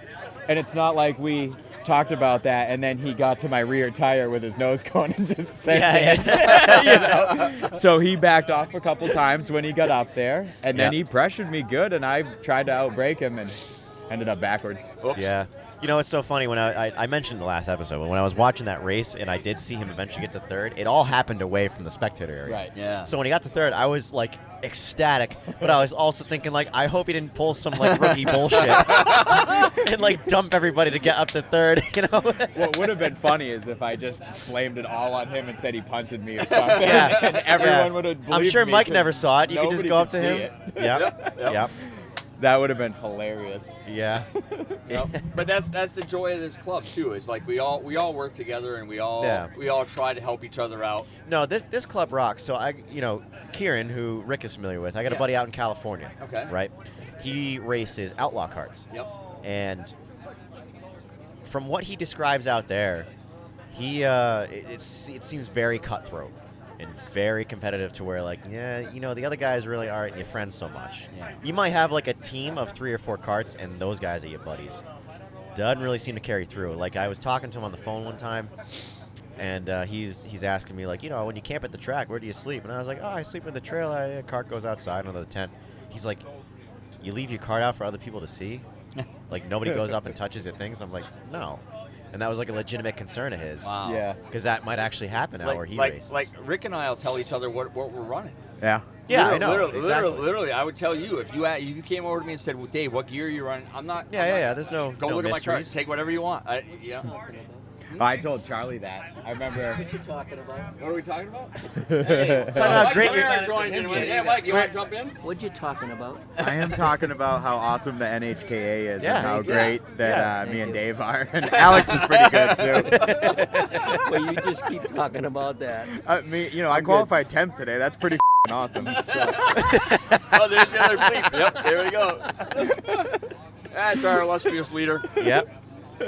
Yep. Yeah, you know, that's the thing is that it's when I came to this club with, it's so I don't know how much you know about my past racing. Not a lot. Just basically this. Okay, so I'll give you a quick history. When I was a kid, I raced motorcycles. I was a hill climber. I ice race. I did some flat track stuff. Okay. I was a champion hill climber. Wow.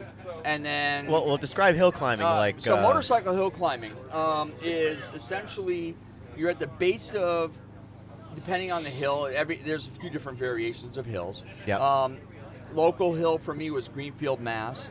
It's a 180 to 200 foot hill. Okay. You're 27 feet from the base of the hill with the rear tire. So back of the rear tire to the base of the hill is 27 feet. You're at a dead stop. Yep. You launch out of a hole and you climb 200 feet to the top of the hill. Yep. And in the class I was running in, it was 4 seconds to the top of the hill. Whoa! You're moving. Whoa! Yeah, wow. it's a rush. Yep. And then, you know, I did that for a lot. I don't think I'd do that. The ice racing, I raced motorcycles on road circuits and stuff. I did some round stuff with cars. Okay. And then I got married, had kids, and things kind of got put on the back burner. Sure. Kids moved out of the house finally. Jan, you know Jan. Yes. Looked at me at one point once the kids moved out and said, "Well, we're empty nesters now. What would you like to do?" Yep. I said, "I want to race again." Yeah. She's like, "What kind of racing?" I was like, "I don't know." Yeah. Okay. So I started searching around for what I could do for racing that was going to. My biggest goal racing was I wanted to be competitive. Yep. I didn't necessarily feel like I had to win, but I wanted to feel like I was competitive enough where I could possibly win if the circumstances were right. Mm-hmm. You know, and coming into a situation where you've never done something, that's always a gamble. You never know what you're going to be. I looked at a couple of the round circuit stuff. I looked at some motorcycle racing. Yep. And I looked at champ carts. And the champ cart environment, personally, you know, nothing against the champ cart guys. I really don't have a problem with the champ cart guys. But that world, when I went to visit their track and their racing, wasn't as friendly as when I finally landed here. Sure. I was actually out in Michigan, and I happened to call Mike because I found the NHK on the internet. Called Mike and said, you know, I just want to come watch a race. What's it going to take for me to get in the pits? And Mike's response to me was, well, what are you trying to do? Thinking about racing. He's like, what kind of gear do you have? What's your background? So I told him what my background was, and Mike's like, why don't you come up? I'll rent you a cart. Yep. First day you show up, instead of sitting in the pits watching a race, why don't you drive? It's like, okay, sounds good to me. Sold. Yeah, so I showed up, I jumped in a cart, and it was at the park. Remember the S3 parking lot course? Yes, yep. That course, brilliant to learn how to drive a go-kart. Sure, yep. Sat down in the cart, and I ran, I think there was 9 carts in my class that day.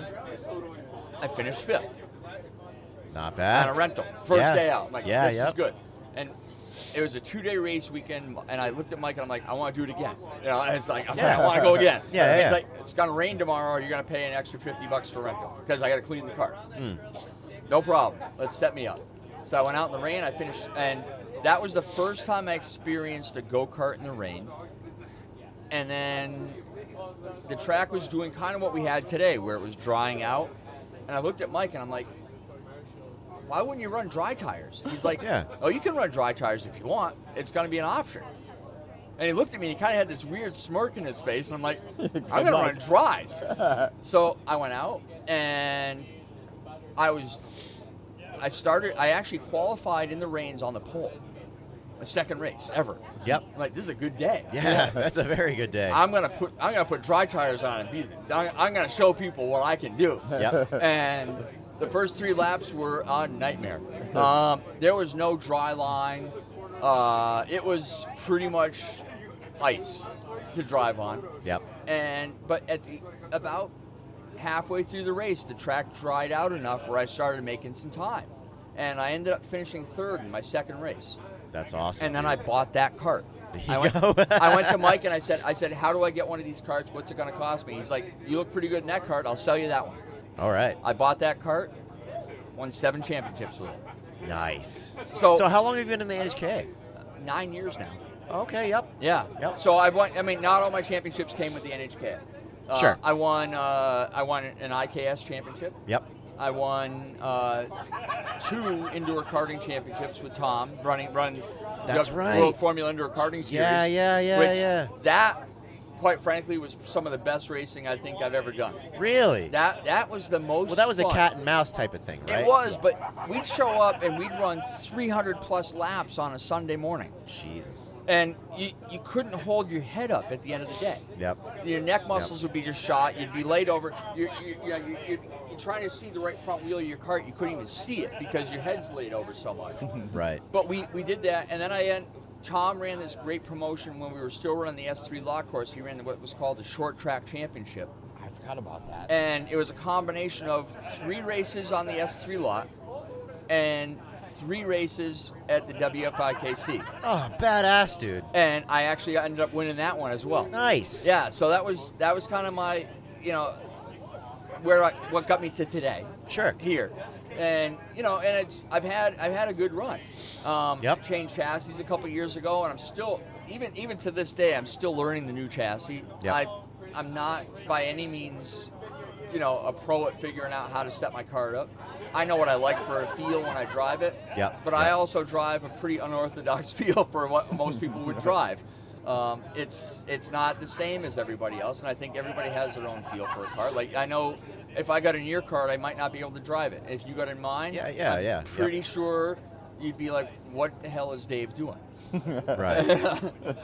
And that's the difference. I think everybody has their own situation, but that's how I got here. Excellent. Yeah. That's cool. I had no idea about your past before the NHKA. Yeah, I've been around racing. I started riding motorcycles when I rode a mini bike before I rode a bicycle. Were you calling me Jerry? Oh, okay. So it's fun to me that that all the different forms of racing, they kind of play into it. Like, I think about all of it. I race BMX. Really? And ironically, in talking to Mike about it, I think I actually raced against Mike in BMX years ago. What? Yeah. No way. Yeah. I didn't know Mike did BMX. Yeah. So and those kinds of thoughts about like over/under passing in corners, doing the movements, figuring out your entries and exits of corners. It all kind of plays in. I mean, all kinds of motorsports and different sports play into the same kind of understanding of what you do to get. Well, yeah. Yep. Setting up a pass, failing to set up a pass. Yep. Sure. Now, Rick, we've talked about it in the podcast before, but you did a bit of oval. Yes. Well, I did a bunch of oval and some road course, but mainly oval. So I started at like 12, 13 at Sugar Hill Speedway. Oh, I didn't think it was that early. Wow. Running oval karts. I actually started on road course. So they raced oval on Saturday nights and road course on Sundays.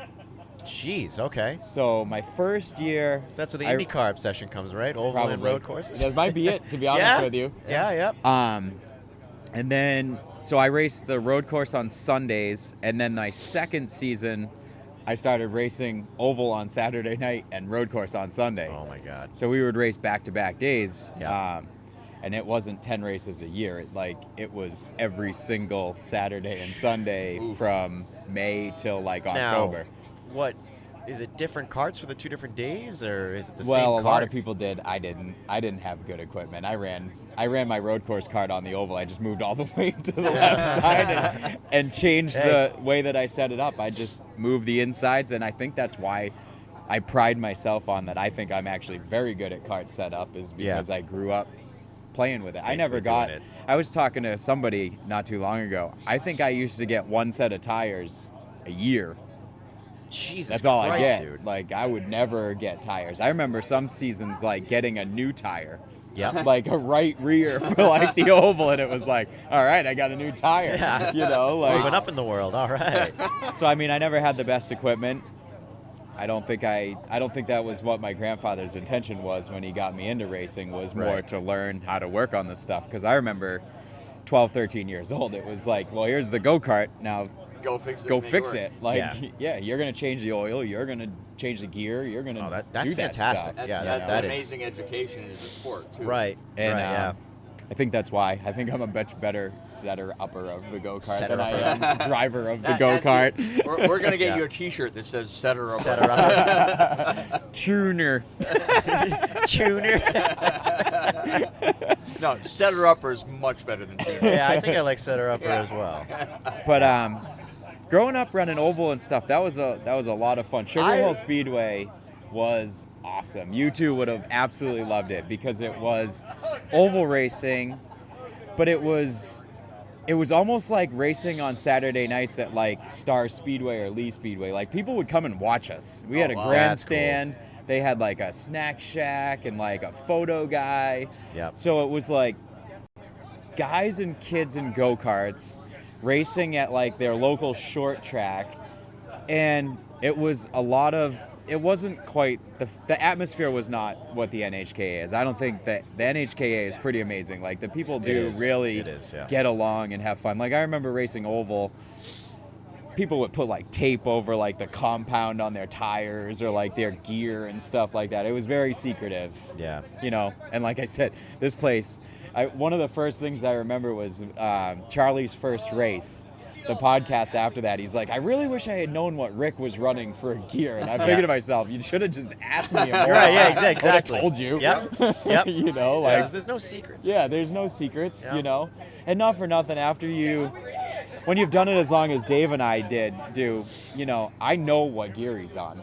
I Sure. can tell from what gear I'm on, Right, you know. right. So Yeah, you can base it. Yeah. there's really no reason to lie to each other because I'm like, yeah, he's like a tooth underneath me today. I know where Yeah. he's at. Yeah, yeah. And it's funny. It's like, but how? I mean, what about you? I mean, we know you run a lot of sim racing, and you got into this. Yeah, no, not too far back. I mean, what, about 7 years now? Well, I'm not that old, so I No, can't have it. Ouch. But, all right.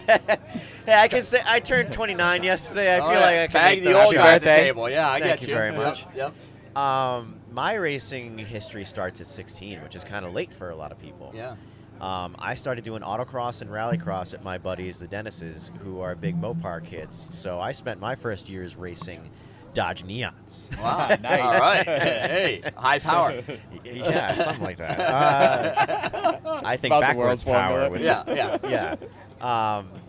That was a fun way to get into it. You know, it's my first time ever taking vehicles as fast as I actually wanted to drive them. You know, I had a go-kart as a kid to drive around the driveway, but like, if I whipped around the corner, my dad'd be like, "Hey, slow it down!" You know, I couldn't actually do what I wanted to do with it. So when the first time I get in this Neon, I can go as fast as I want to, and nobody yells at me about it. It was awesome. But it's all autocross or rallycross is just racing through cones for a time. Yeah. You're not doing wheel-to-wheel stuff, and I love the idea of wheel-to-wheel racing because just the mental game and the physical game of trying to get around another guy it's entertaining as hell. It's it's satisfying like a chess as hell. game, but it's with adrenaline. Yes. Yeah. You know? Yes. Yeah, I mean it's fun. Like I mean I know you've got I can't even imagine how many hours you've logged in a sim at this point. Oh, probably way more than anything else I've ever driven. Yeah. Just because you can. Yeah. You know what I mean? Yeah. I have a question about the Dodge Neons. Oh. Sure. Did all the hood paint peel off like every Dodge Neon on the road, even on the race car version? No, but a funny thing about the hoods is that they were up pretty often after a run at a rallycross. Not surprised. Yeah. Just me going up and taking a spark plug out, like, I don't know why it's misfiring. Yeah, as far as the sim racing goes, I guess you could consider that like the earliest version of racing I've ever done. I mean, if you want to count it as racing, you know, Well, there's a debate about that. I don't know. It's pretty amazing. I It is. I would argue at this stage and what we have for sim capability, Right. And the average home user with a sim or the baseline sim. I mean, I consider myself one of those guys, the average home user with a baseline sim. Sure.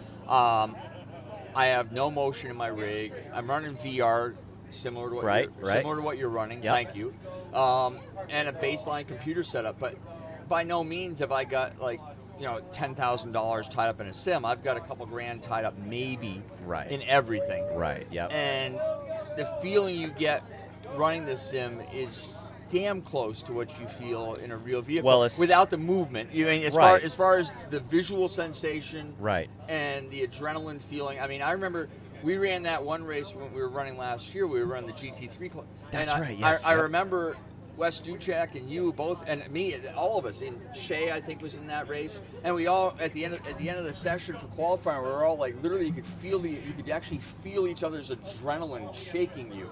Yeah. From what we went through in that early session, like, this is amazing. We're running this close, trying to Yep. figure out what we're doing, Yep. and you were out of breath at the end of the session. Right. And you didn't know, and you hadn't moved yet. You hadn't literally gone. Yeah, yeah. anywhere, You're just you know? sitting in your living room, Yeah, or your bedroom, whatever yeah. it might be. Yeah. Yeah. It's the greatest thing about sim racing is that you don't get the sensations, and you can debate about how close the physics are, but when it comes to something like iRacing, especially, the actual chess game of racing each other is very much on point. The with what you get racecraft, yeah. And that's what draws me in the most. You know, there's guys that play sims because they think, oh, it feels really awesome, it's fun and stuff like that. And even when it comes to driving in reality, that's not what really does it for me as much as the chess game of racing other guys. That is the ultimate for me. Yeah, me too. That's why I have my shifter, and I love it. It is so fun to drive. Yep. But I have so much more fun racing my World Formula going 70 miles an hour because there's so many of them. And there's such a race. And you're right on top of each other. Whereas the shifters, you kind of spread out. You don't really have that. I do because I'm terrible at it. Well, yeah, and I think, but you don't see a lot of. I mean, at least in the club racing environment. Where It's we not are a here, nose to tail. We don't. Yeah, race. we're not all over each other with the shifters. But the World Formulas, and the 206 class, and even the tag class to some degree, everybody's kind of running the same gear, they run the same engine package, so there's the same amount of power. So everybody's kind of really tight to each other, and we've got, I mean, undoubtedly, as far as the NHK is concerned, when I came on board this group, it was like 35 members, maybe 40. I don't even know what the number was, to be honest with you. But at this point, we're at almost over 200 members, I think, now, and we capped it at 180 this weekend. Yeah. And it hit 180 with no issues. It was at 180 before the end of registration on Tuesday night. Like sometime around 2:00 in the afternoon, they closed registration because we were already there. Yep. And you got 180 people up here. We're putting classes together that are 30+ racers in every class. Yep. And that to me is it's a testimony to how good the racing is here, number one. And how good we all feel about each other racing, that we're actually mentioning it to other people to come join us because we feel it's that good of a sport. Well, I think the word got out this year, definitely. Yeah. How many members were there this year before, the beginning of the year? Mike's speech this morning said that, we're looking at 50+ new members this year. Right. 50. That's insanity. That's almost a third of what we're running. Right. Or at least a quarter. It's at least 25% increase in one season. That's which is scary at the same time because this club is we growing. can't do this again. Yeah, We can't have 250. Yeah, we're growing so fast that it's hard to manage. Is what it Right. comes down to. Right. And I know it's all. Yeah, I know.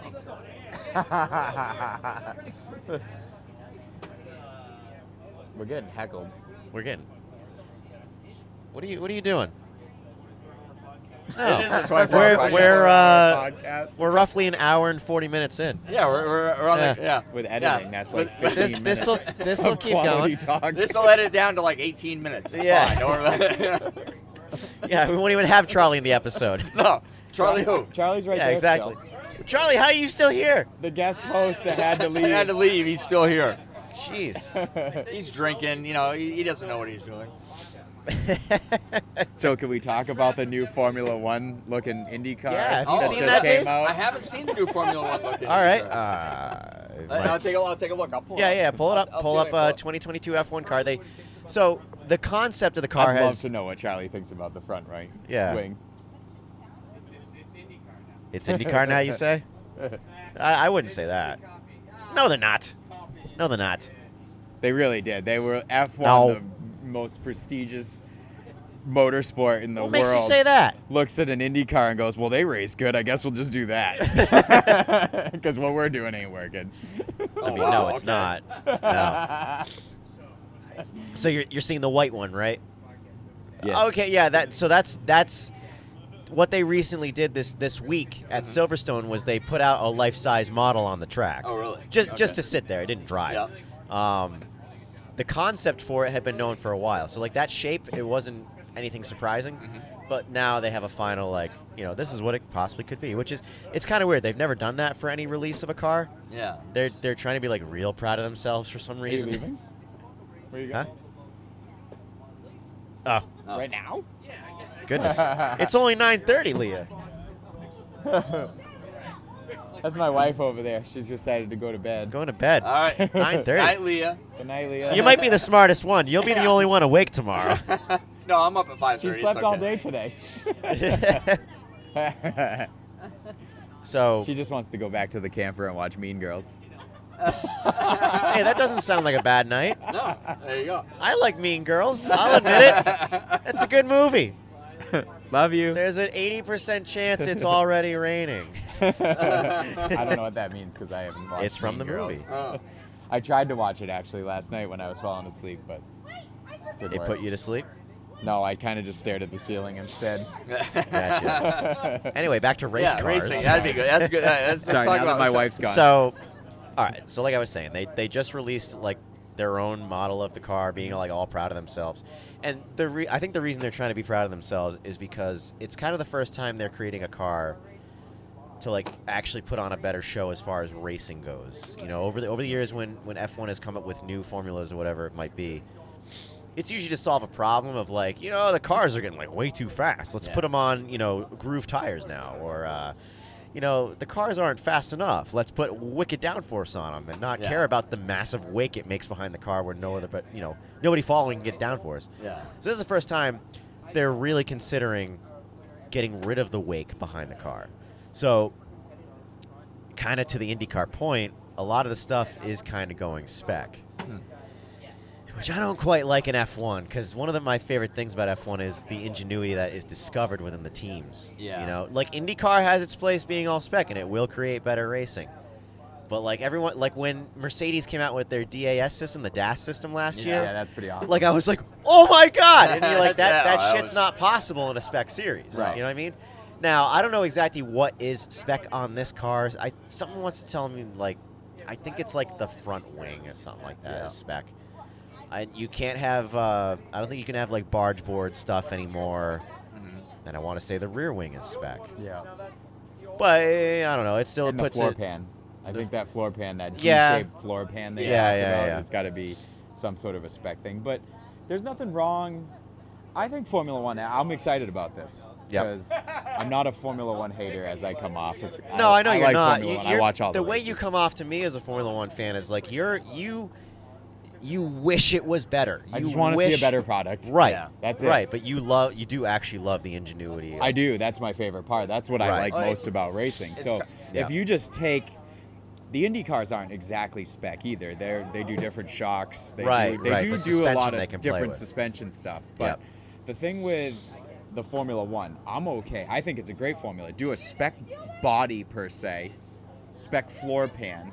Yep. But all the other mechanicals, let them build their own suspension, let them build their own engines, Yep. let them build whatever, go from there. The tub doesn't necessarily need to be spec, but meet the requirements of the bodywork. Yeah. Kind of like NASCAR does.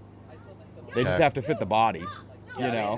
the problem I think in talking about NASCAR is that NASCAR, the problem in that world, what NASCAR was originally intended to be was a stock car racing environment. Sure. And unfortunately, due to the ingenuity, it's kind of a concern you think about when you look at Formula One, you look at IndyCar, you look at any of them, is that NASCAR kind of went through that where they kind of gave carte blanche to these manufacturers to show up and run what you brought. Right. Run what you brung. Yep. This car, you want to run a Superbird? Well, you better have 500 of them in production. Right. And right. they built, right. okay, Right. we'll build 501. Yep. And we're going to Yep. put this car out on the track. And then, you get to the mid-'80s, and they had the Monte Carlo, and they decided that the Thunderbirds were beating them. So what they do, they come up with the Aero Coupe, and they put the rear window at an angle on the Monte Carlo. Yep. And they made the car kind of fast enough to somewhat compete with the Thunderbird at that point in time. Yep. But at that time of racing for NASCAR, it was all stock car. Right. Now it's all spec car racing. True. It's Yeah. literally everybody's, you take the decals off all the cars and maybe take the composite nose off the car. From there back, the cars are virtually all the same. Yeah. They're really not that different. And I think No. I think unfortunately that's kind of the game that's happened. And fortunate or unfortunate, it's how racing has evolved. Because Right. nobody wants to have another race team, the spec or the version of the week that's going to be the winning car.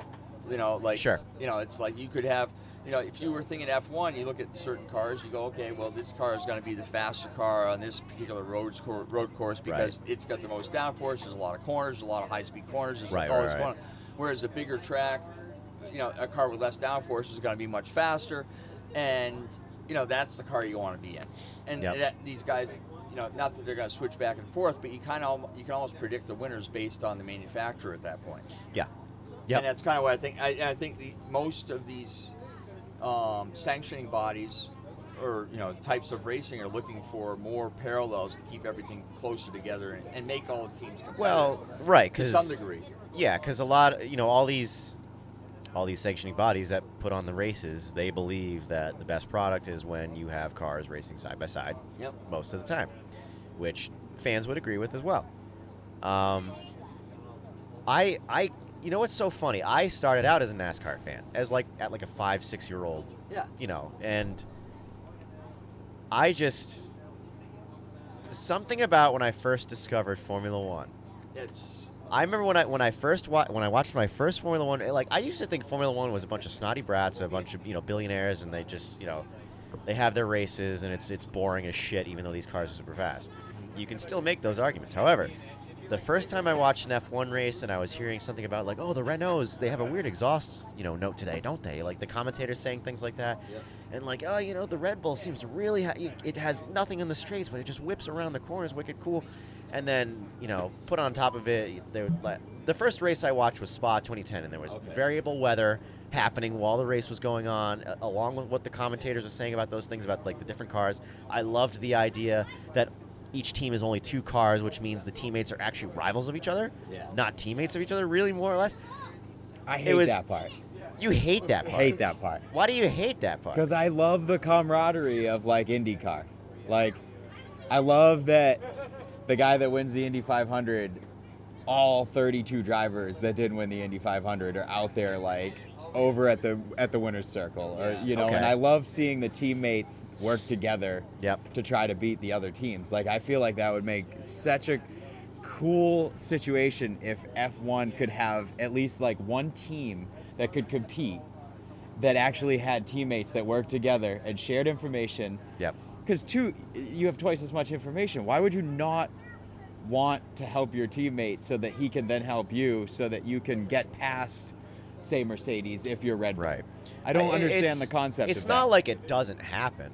This year, I feel the like engineers force it upon them, I'm thinking. Yeah, maybe. I mean, this year, when it comes to what you're talking about, Red Bull is kind of the good example because Checo and, Max do kind of complement each other. Yeah. And I remember when Vettel and Raikkonen were in a team with each other, they also kind of complemented each other. Yep. However, when they complement each other, one driver usually is a very clear second. And doesn't seem to have a problem. Yeah. But also, maybe he does just behind the camera. Is it compliment or compensated? I think we're seeing that with Valtteri Bottas this year. No.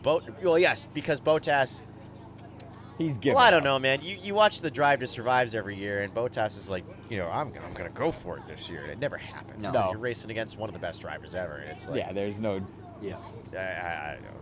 But kind of getting back to what I was saying, it's so funny because, like I mentioned, most racing series think that the wheel-to-wheel racing at all times is what people want, and that's what the good product is.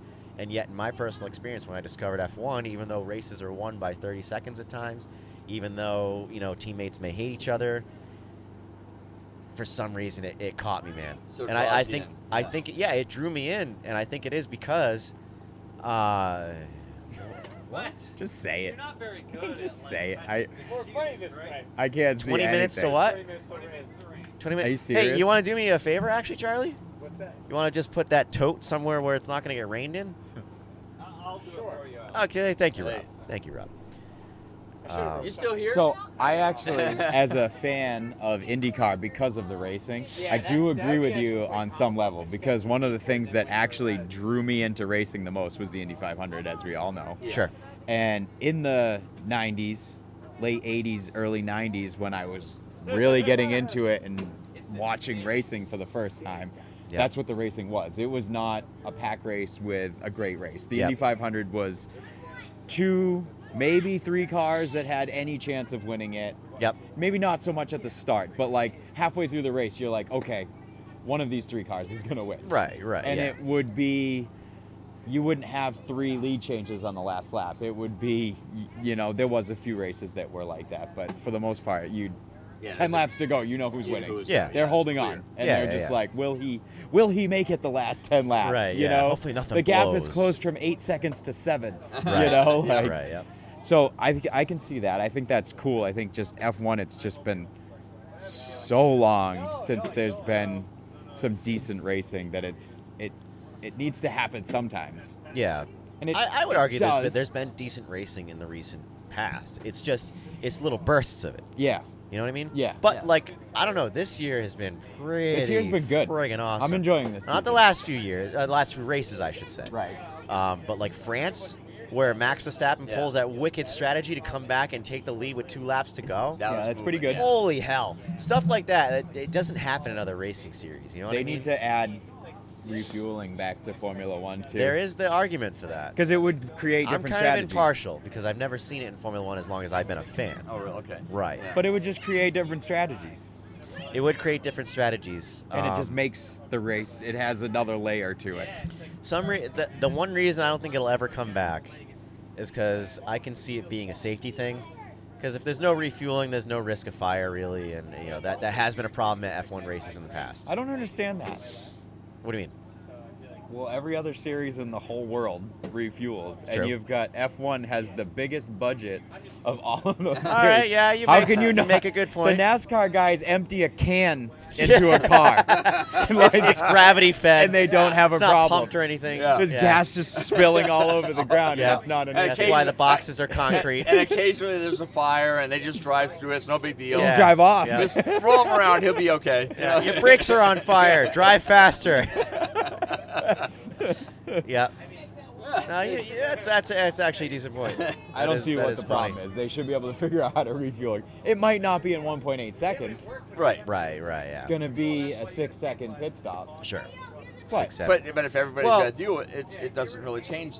I mean, it changes, like you said, it changes strategy, but it allows some strategy to come into play that's not there right yeah, now. absolutely. There'll be guys that will start with a light fuel load, thinking they can do faster laps, come in and pit more times, but still make overall, a faster race. Yeah. There's probably guys who will try to take the full tank of fuel with less pit stops to try to make the overall faster race. It's funny, and I'm still a NASCAR fan. Yep. So circle back to NASCAR a little bit. You watch like Talladega or Daytona, and they'll come in and get a full fuel load to actually put weight in the car and drop the rear wing and get the spoiler out of the air because they'll go faster with more fuel in the car. Oh, okay. And there's kind of variations to what the strategy play is there and how they do it because that's the game. It's not they don't care about carrying the extra weight.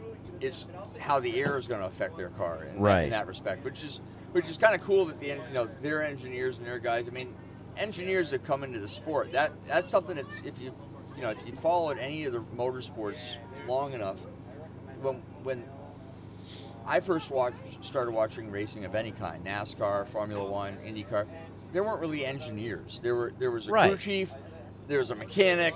There might have been, who knows, Joe's brother-in-law that's changing tires for you, and that's pretty much it.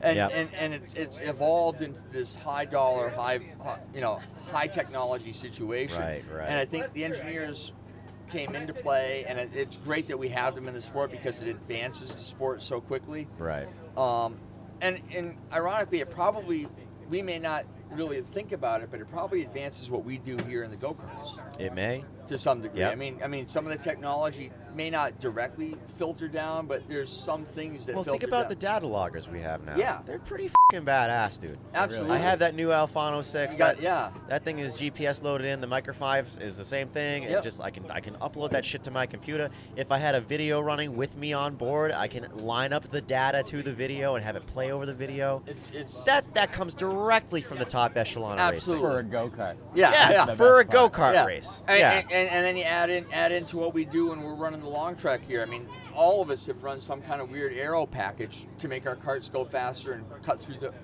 cut a different hole in the wind. Mhm. You know, and it's we probably would never have thought about that Right. 10 years ago. Yep. Now that's all we think about. When we come here, we're like, oh, we got to be faster. We got to get out of the air. I think about this all we day. got Rick's like, I'm running a laydown cart without it being a laydown cart. Yeah. Rick's got a recliner. I definitely try to focus on doing stuff that's different. Yeah. 'Cause I don't have anything different to do. Hey, Yeah. are you good? All right. You're not going to end your show? Nah, I'm leaving. I think you should end your show. I think, yeah. You didn't hear? This is just a joke. To be honest with you, I thought he was ending the show like an hour ago. I thought so too. I tried to end it. Well, all right. No, the show wasn't going to end because I wanted to keep going because conversations are fun with you guys. But Hold on, you know what we'll do? We'll make it 2 shows. 2 shows. There you go. Separate it in half. Yeah. Yeah. It's Tell you Kartmania. what, when we come back in August, it's another 2-day event. You should just stay the night instead, Absolutely. instead of having to go to a hotel. I'll have to get a camper. Yeah. Get a camper. Hey, I'm not going to sleep in like a trailer for the or right anything. fee. For the right fee. I got a place. Ooh, all right. Hey, Dave's opening up There you go. the opportunity for you There to you go. stay. He doesn't like money. Actually, ironically, that couch looks similar to the one in the Formula Hooligan background that we have. There you We go. both got it from IKEA. Yep. Yep. All right, Charlie boy. Good night. All right, Yeah. man. Good night. See you guys in the morning. We'll All right. see you in the morning. ya. Good luck tomorrow, sir. I'll be watching. Yeah, exactly. I won't. I'll be busy. That's good. That's good. Oh man. So I have a question about the sim. Yeah, go for it. So I'm not a sim racer. I'd love to do it. Don't have the time. Sure. Just don't think it would be a I've thing. tried to Come talk him winter. into it a bunch of Come times. winter. Like we haven't done it in like months. No. It's a winter thing, dude. It is. Yeah. I'm obsessive about things though. Like my go-kart, like I said, I spend like 8 hours, 10 hours All right. working on All right. it. What So do if what are you currently obsessive during the winter for? Well, that's the problem. Is I don't think I need to be obsessive about anything Oh, else. you You take know, a break like, with your obsessions. yeah, I like see. the racing thing. I need a break from it. I'm actually burnt out on it this year already too. and Really? I don't know what's happening. I've but I've felt a little bit of that only because I'm dealing with all this new stuff with road tax and whatnot. yeah. But you said So not to the cut you sim- off, so you have a question. So the sim thing, yes. I've done it a few times. Okay. Only on other people's machines, Brad's and George's, and they both have. I'm guessing those are really nice. They seem really nice. They are. Okay. I think they're a little amped up to feel way too nice. Okay. Not way too nice, but like way too intense. Like It's the force way intense. feedback's insane. The feedback just rips it out of my Right. hands. Yeah. It's a little. So I take much. that. I think I'm a fairly decent racer. Yep. I can't make a lap on a sim. No, I know, What- I know. So I have it's- no feel. I don't know what to do. Here's the funny thing, and it kind of circles back to what Dave was asking with my racing past with the sim racing Yeah. stuff. Technically, that is where I started as a little kid, you know, and then eventually I got computer games, which are a little bit more intense than the PlayStation games I had. And I remember getting my first actual wheel and learning how to race on that. So I learned how to race without the sensations of actually driving a car. Which must be pretty awesome because Yeah, I if mean, you can I then mean- add the sensations, that makes it so much easier. Right. Yeah. The only sensations you have in a simulator are the visual and audio. Right. They actually do kick up the audio scrubbing of tires in simulators so that you can tell what's In going case on. you're like locking up. In Or case you're sliding. locking Or up, sliding. or even just going around corners, just the scrub. You can hear the scrub usually more than you would in reality because they do want to pump it in to give you that feeling. It's also fooled through the force feedback. You know, a lot of every sim racing wheel now has force feedback. A lot of it is not true one-to-one what's coming through the steering column. Some of it, actually a good chunk of it, is sensations you would feel through G-forces, but they kind of just try to translate it through the wheel. Yeah. One example is like if you lock up front brakes, it's pretty common for game developers to make it so that all of a sudden your steering becomes light, as if, you know, kind of like the front tires aren't doing anything anymore. Yeah. So, you know, there's things like that. But I basically learned how to drive and race virtual cars with those things. And I think that's why you're not good. the rocking because around. If you can learn how to do that, Yeah, I couldn't do it. Add the extra benefits of actually having the feel. It gives you Sure. a whole level of sensation that you. Right. It's just more tools in your toolbox that, you know, and I think, you know, like it's interesting. Like we ran the GT3. TJ put on an event, a series of events last year that we ran in. There's a bunch of us from this club that ran in it. Well, it was basically the participants of the Orlando, yeah, the 24-hour event. Yeah, the 24-hour, correct. And we all ran in it, and we had a good time. And there were a few standouts, Alex being one of them. I mean, I don't think you finished outside. I won 2 races. Yeah, I was gonna say, did you finish outside the top 3 ever in that session? I think so. Not much though. I mean, you were. I want to say like I was probably top 6 every time. Yeah. You know. You know, and it's ironic. Like I got in the car, and there were days I got in the sim race, and I'm like, I don't even know why I'm here. You know, because I'm having trouble making a lap. I'm having trouble. If I make a lap, I was having trouble being competitive, and if I got to be competitive, I was having trouble staying consistent. Yeah. And it's all these things, and I'm like, I'm better than this when I drive. Why am I? What's wrong with me? And a lot of it's weird, the sensations when you're used to the sensations and you take them away. It's so hard to get your brain to figure out and your body to understand that, you know, I'm doing this. I don't feel this. I don't get that G-force in my side. I don't get it, and I don't know. Like I know I can take my go-kart and go into turn 2 and be all 4 wheels in a drift and never come out of the throttle and stay in the wheel and just drive the cart through it, and I know exactly where it's going. I know exactly how much grip I do or don't have the whole time. But in the sim, even with all the feedback information you have, you don't have the sensation. So you kind of have to understand what the game's doing, and that becomes its own racecraft. It's a whole different. It's understanding that aspect of it, and I think, you know, as much time as you have, you probably have a good 20,000 hours in a sim. I don't know about that, but yeah, thousands definitely. Thousands it definitely. feels like 20,000 when I'm up against you, so we're going to call it 20,000. Okay, we'll call it 20,000. Yeah. I don't think anybody out there watching this, if you can argue that he doesn't have 20,000 hours, race him once, and we'll see how it feels. Oh, boy. Yeah, not having those sensations is... I just couldn't figure it out. Right. So, yeah, I mean, basically you got to learn, like I said, what comes through the force feedback, but also, like, I mean, you can kind of tell with the visuals, too. I mean, especially, you know, VR is awesome. It is cool to chuck it on. But I got to say, when you race with a single screen, you could just use those bezels to kind of determine, oh my God, it's rotating more than it should. You know, like these 2 bezels, it seems like it's moving more than it should. That means oversteer. Like it's those little things you pick up. Right.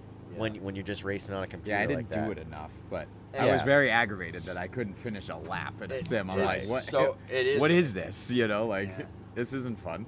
But that was the most aggravating part running that series last year. It's like I felt like, you know, I know I'm looking at myself and I'm thinking, you know, I raced against Alex on the track, and I'm like, I'm right there with him. I mean, I may not be exactly with you on the track all the time, but there are times where I can beat you. And I'm like, hell yeah. I'm like, you know, and I'm like, and I got Wes out there, and I'm like, I know, you know, Wes and I are tight, and we can race together. But I get out in the sim world, and I'm like, wow, I don't even belong here. You know, I should be driving Uber. You know? At least Uber still has sensation. I can get Uber Eats. I can at least get fed. You know what I mean? You know, let's figure it out. But it was some of the things that I learned while running it though were kind of cool though. Like when I added VR to the mix, that helped me. That was a second. It was right. I remember when that happened. It was a full second a lap. Yep. Just adding VR. Yeah. And then I added a pedal set. which gave me more time too, because I was running my cheap-ass Logitech pedals, which some guys were still racing them. I mean, hell. Yeah. Was it Timmy Hill, who runs NASCAR, is like one of the fastest sim racers in the world. And he's running like a $300 sim pedal and wheel setup that he bought at Staples with a laptop. You know, it's like a 15-inch screen laptop, and he's still faster than anybody out there. But that's just his world. That's what he grew up with, racing, and that's what he's got. Yep. I realized the pedal thing came to me when I was running against you and Wes, and I think you was out there with us too. Yep. And you guys diving into the corners to be on the brakes so much later, and I'm like, I can't slow down that fast, because all I had for my brake pedal was essentially an on-off switch. I had an on-off switch. It's like, oh, brakes are on, brakes are off. That's what I got. You know, I got no modulation. I got nothing. And the same with the throttle pickup. I had, you know, a dimmer switch for a throttle pedal basically, and that's It was weird. It was like, I'm like, I can't be competitive here with these guys if they're running equipment that's different than what I've got. Yeah. But then I think back to the Timmy Hill thing, and I'm like, well, he's doing it. But I bet you he's another example of like a me who's been doing it ever since they were 10. You know what I mean? I mean, if you want to say when I started sim racing, I started on a keyboard, dude, and I actually learned. I played NASCAR Racing 2003 season. Yep. That game was it's made by the same people who now make iRacing. Yep. It was sophisticated enough to where you could basically modify the sensitivity, because a keyboard is a keyboard. It's an on-off switch. Right. But you could modify within the game when you turn that switch on how like gradual it built from 0 to 100%. So I would do that with the throttle. I would do it with that. They had like a steering assistance, and I would basically make it so like, you know, you dial in how much steering assistance you want. Like, I learned how to do all that, you know, and then I got a wheel, and I'm like, oh my god, this is fantastic. But I bet you it's the same thing where Timmy Hill was probably the same way, but also had, you know, the coming up of racing real cars as well, which is how he is where he is now. It is, yeah, and it's that. You know, me growing up where my racing roots were growing up actually doing it. Right. And right. The computer thing came in way later in my life. Correct. And that's kind of it's I hate to sound like the old guy. Hey, he's dag computers. You know? Yeah. But yeah, that's what you figure out as you go. You're like, what makes him faster with this gear?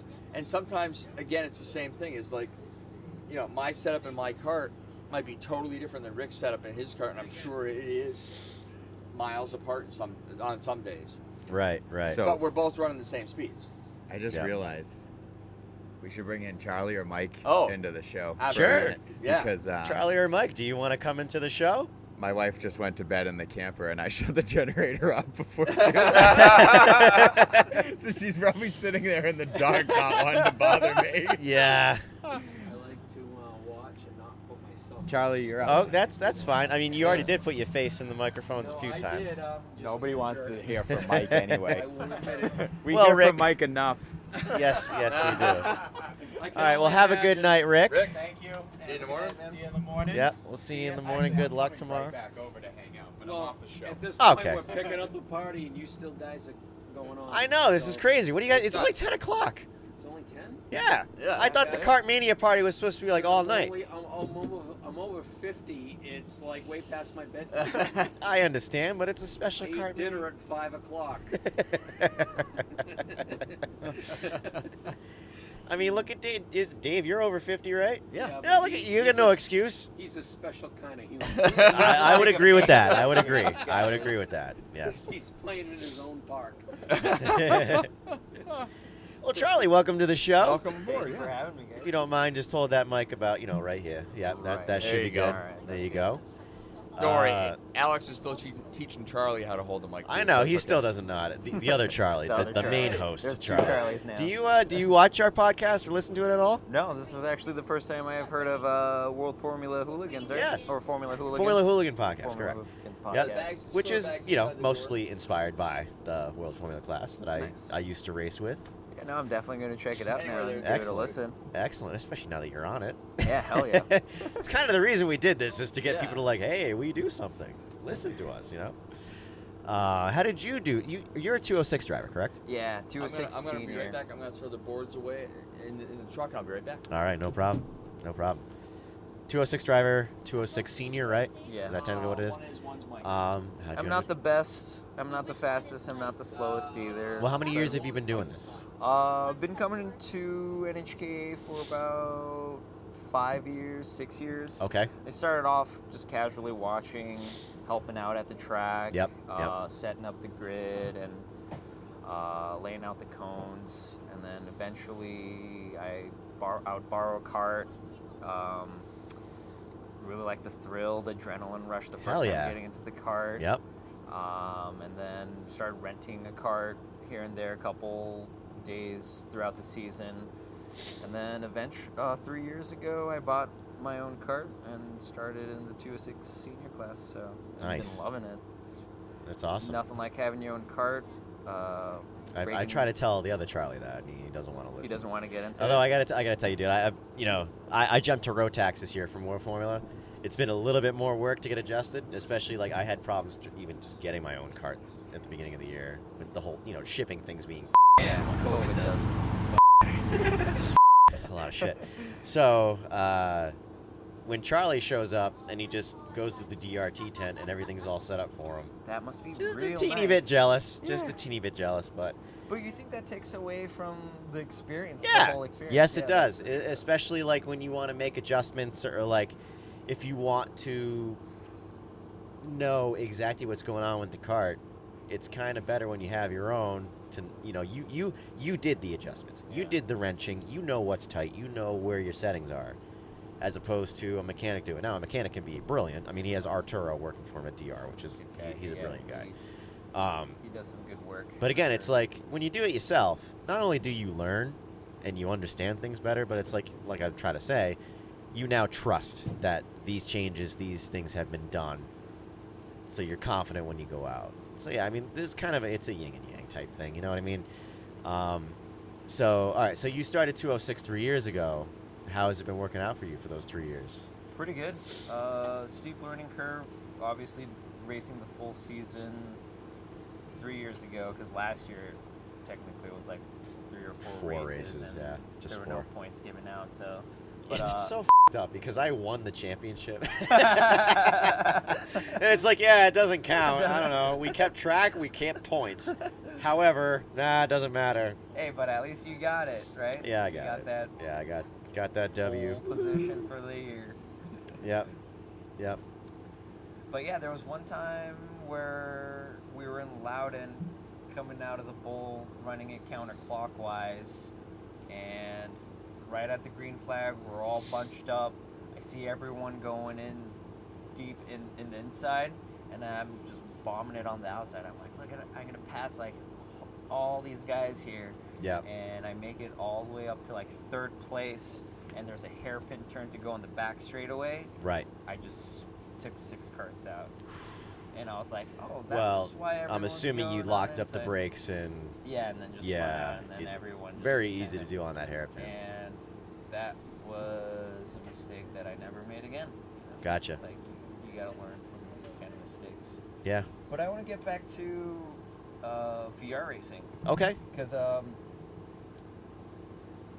last year, Steam was having like a whole. I'm a PC gamer.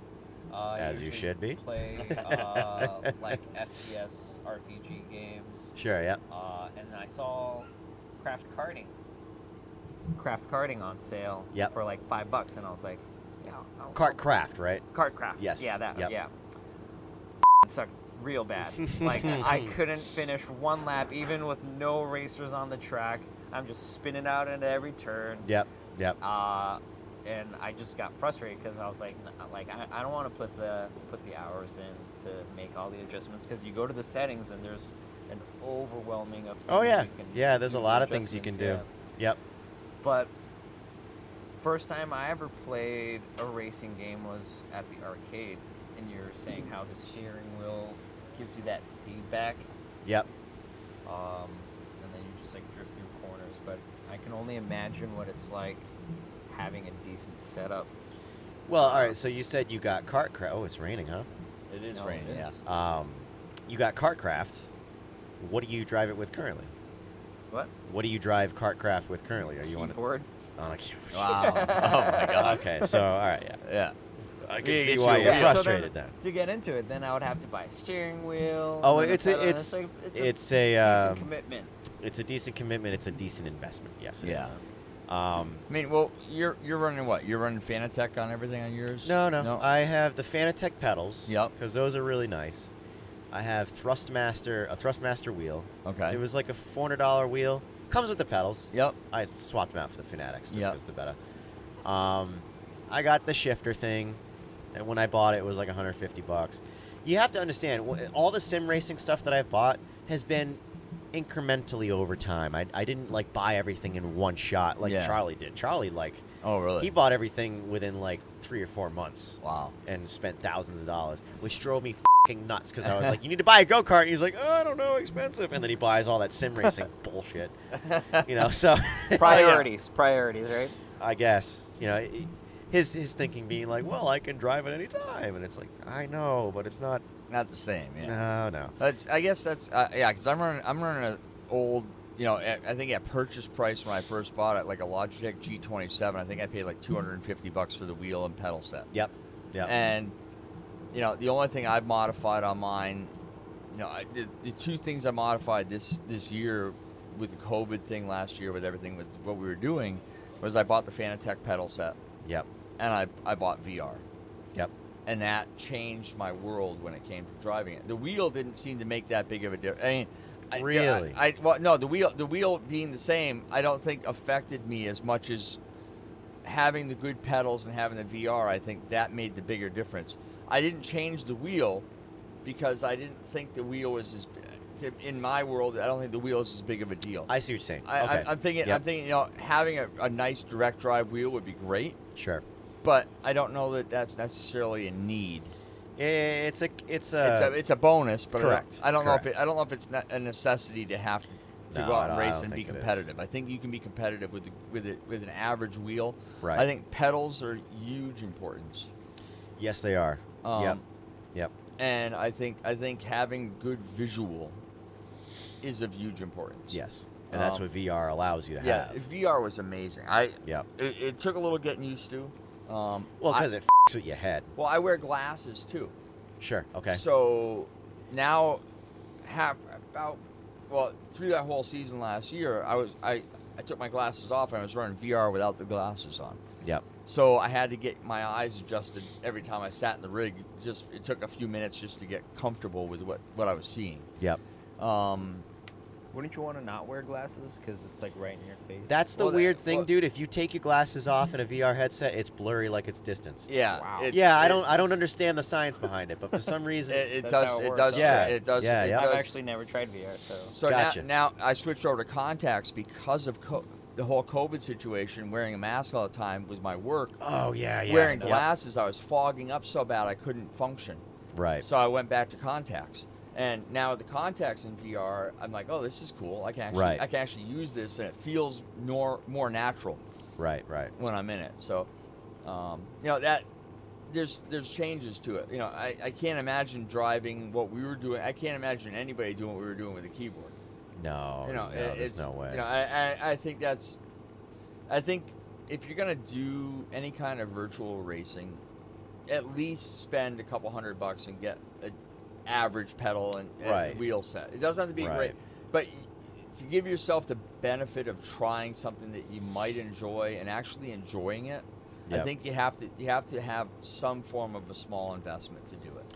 Correct. So,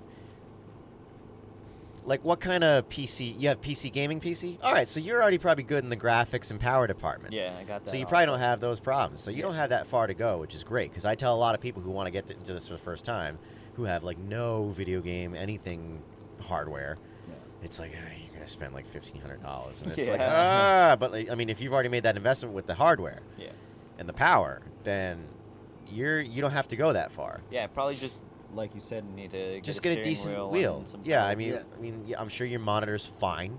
You don't need to do like 4K or 1440. It's nothing crazy. Just stay at 1080. It's fine. The biggest thing about sim racing is just making things nice and smooth and fast, fluid, 60 frames at least. A lot of people argue even higher. And yeah, just get the wheel set. I mean, if the cheapest thing I know of that's kind of worth getting at the moment is Thrustmaster makes something called like a T150. I want to say it's $200 maybe. Yeah. That's not bad. You know, and so I mean, it's nothing premium, but it'll get you there. It's force feedback in the whole bit. It's probably as good as anything that was $300 a few years ago. You know what I mean? It's one of those things. So yeah, you don't have that far to go, man. No. And then not only that, but like come wintertime, we have a really good community of guys who do like a Friday night race pretty often. Yeah. Yeah. With iRace. Now, if you did want to get into iRacing, that does have a bad taste to some people because of the subscription model. So iRacing is you subscribe for a yearly or 2-year subscription, right? I think the yearly subscription is a little over $100. It's discounted if you go for the 2. And then you still have to buy content afterwards within the game. Oh, and so, like a car will As be an like old $14. gamer, like in-game purchases. Yep. I know that's how companies make their money with games these days. It's just like they took it to a whole nother level, and I gotta say, iRacing. I do not like games where you have to buy in-game. Yeah, items. you're not gonna like the The iRacing problem, model. the way I look at it too, though, is I have that same feeling to some degree. It's like I already paid $60 for this game. But when I got into it, though, what happened is I realized it's no different than what we do on a regular week-to-week basis. Yep. Sure. I keep banging the mic. We come out here and every few races we need to buy tires. Every few races we need to buy. You need to spend so much money on fuel. You gotta buy gearing to change. You gotta buy brakes. When it comes to iRacing, you can run off the subscription model, the baseline subscription model, and run a fairly decent group of cars. No, that is true. That is true. So when you get the baseline subscription, yes, sir. It's 10 o'clock, Yes. It's like way past your bedtime. No, it's not. You guys have been out here like for 5 hours. We've been here for 2 hours and 26 minutes. That's all? Yeah. That's it. Seems like forever. It feels like forever sometimes. Mike, if you're trying to go to bed, you can just say that, and we're being too loud. Or if you need a bourbon. Shut us down here? If you I need had a bourbon. my early bird dinner, and I'm going to bed early. All right. Okay. Okay? All right. Okay. It won't be that much longer. I'll have your coffee in the morning. You'll be fine. I'm not making any noise. I don't care. No, it's just. There you go. You stay out here all night. You guys have All right, cool. All right. All right. Don't make me come back out here. Okay. Thanks, Mike. Well, have a good night, Mike. We'll see you tomorrow. Sleep tight. Night, Charlie. See you. Good night. Hi, Mike. Yeah, I mean, because reality is, I mean, you get some decent baseline cars with the base subscription You do. model. What kind of cars are you guys racing in this game? I mean, there's all sorts. But let's say you're starting. You get the. Do you base know how the subscription. progression works at all? The what? The progression. Do you know how it works at No. all? So iRacing is a license-based system. So when you buy the subscription, you get so many base cars, so many base tracks for both oval or road course racing, Or and a bit dirt of racing, dirt. yeah. And a bit of dirt. And you start at a rookie license. You go from rookie to D, C, B, A, and then pro. The only way you progress your license is through safety rating and participation. It is not based on how fast you are. It is based on how well you can actually keep the thing on the track and not spin out, not hit other people. Oh. So it's a really smart system. Yep. And by progressing through the licenses, you get to the faster cars and the more popular series. Well, popular series is debatable because a lot of the rookie stuff can be pretty popular. Yep.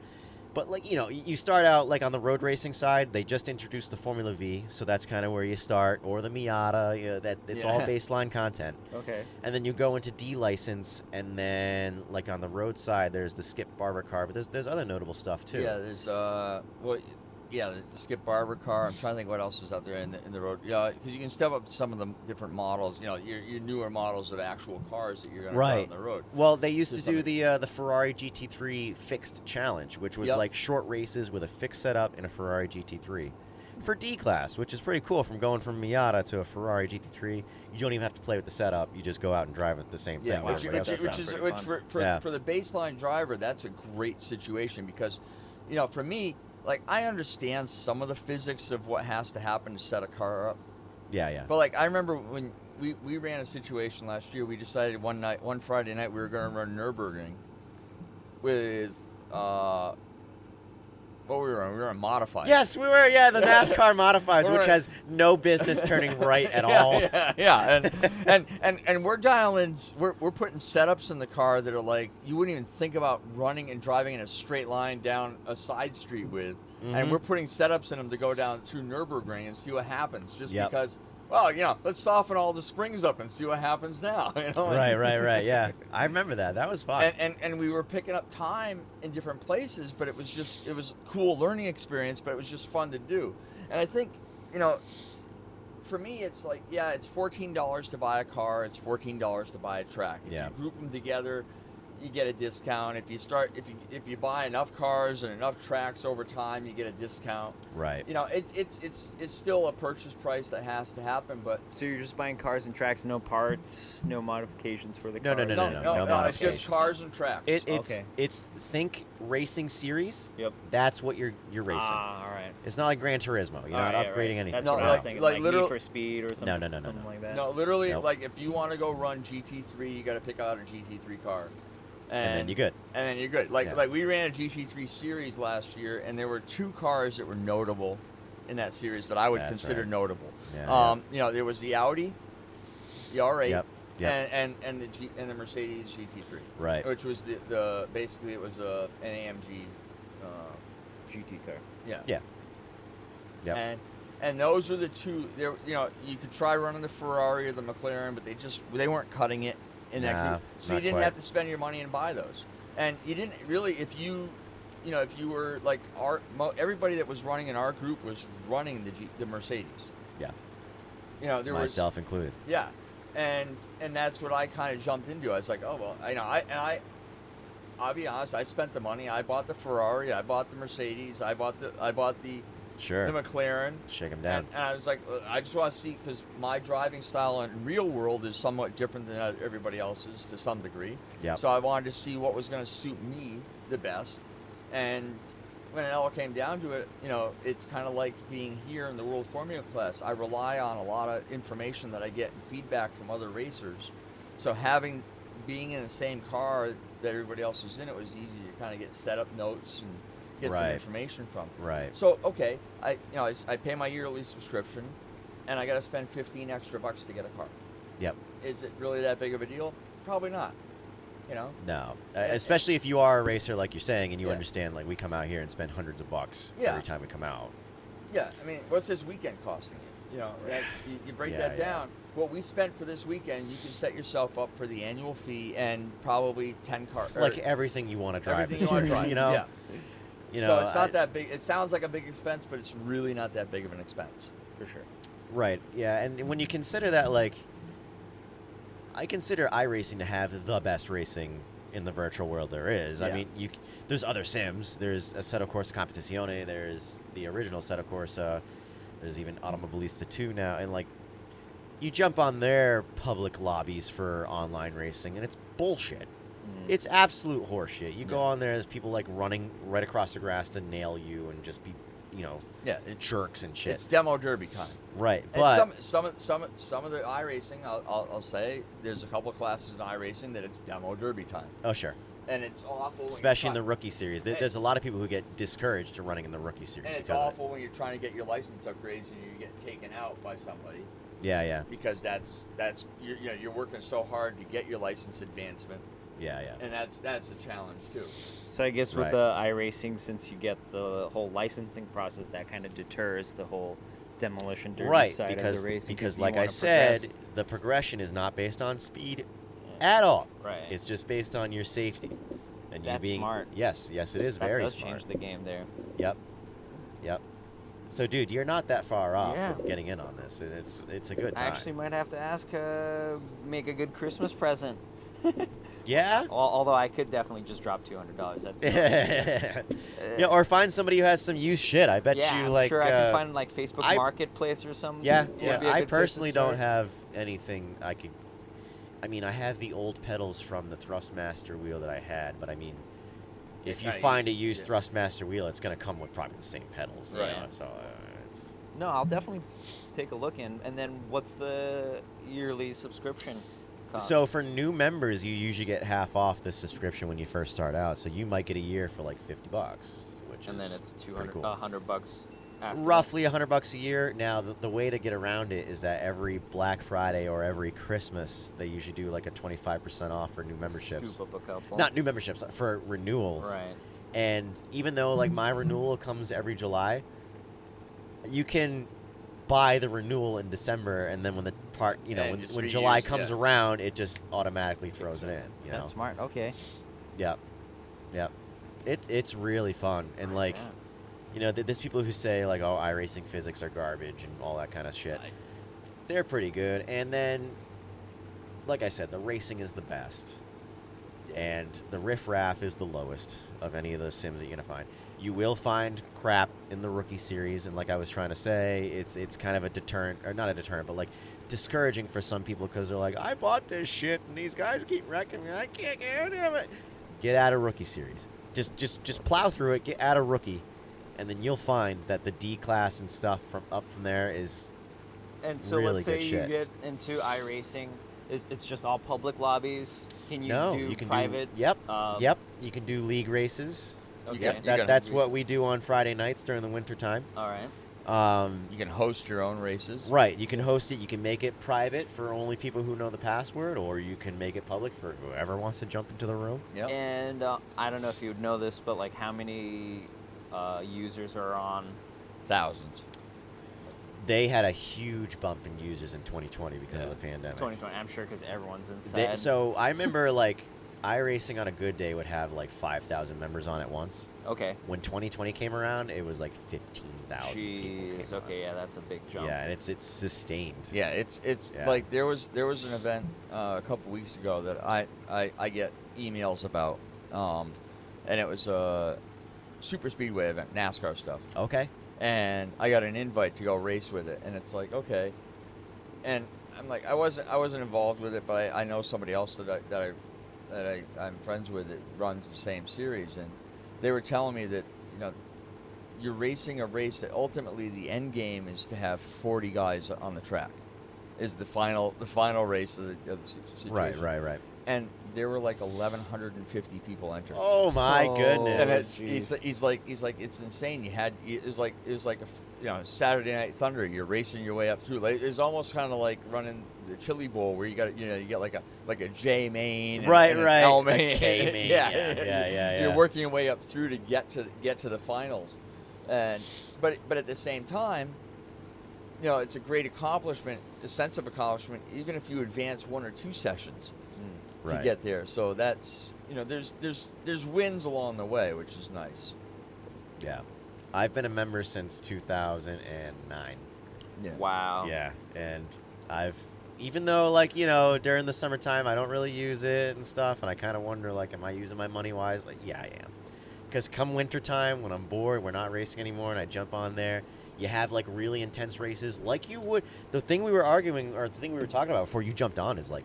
The chess game of racing another guy, it's like the friggin' same in iRacing. It really is. Like the way you set guys up, the way you race side by side with people, it is very much racing. Very much racing. Yeah, the racecraft is on par with anything you do in real life. Right. And that's it's an argument. Like Rick and I used to have the argument. We didn't have an argument about it, but Rick and I used to.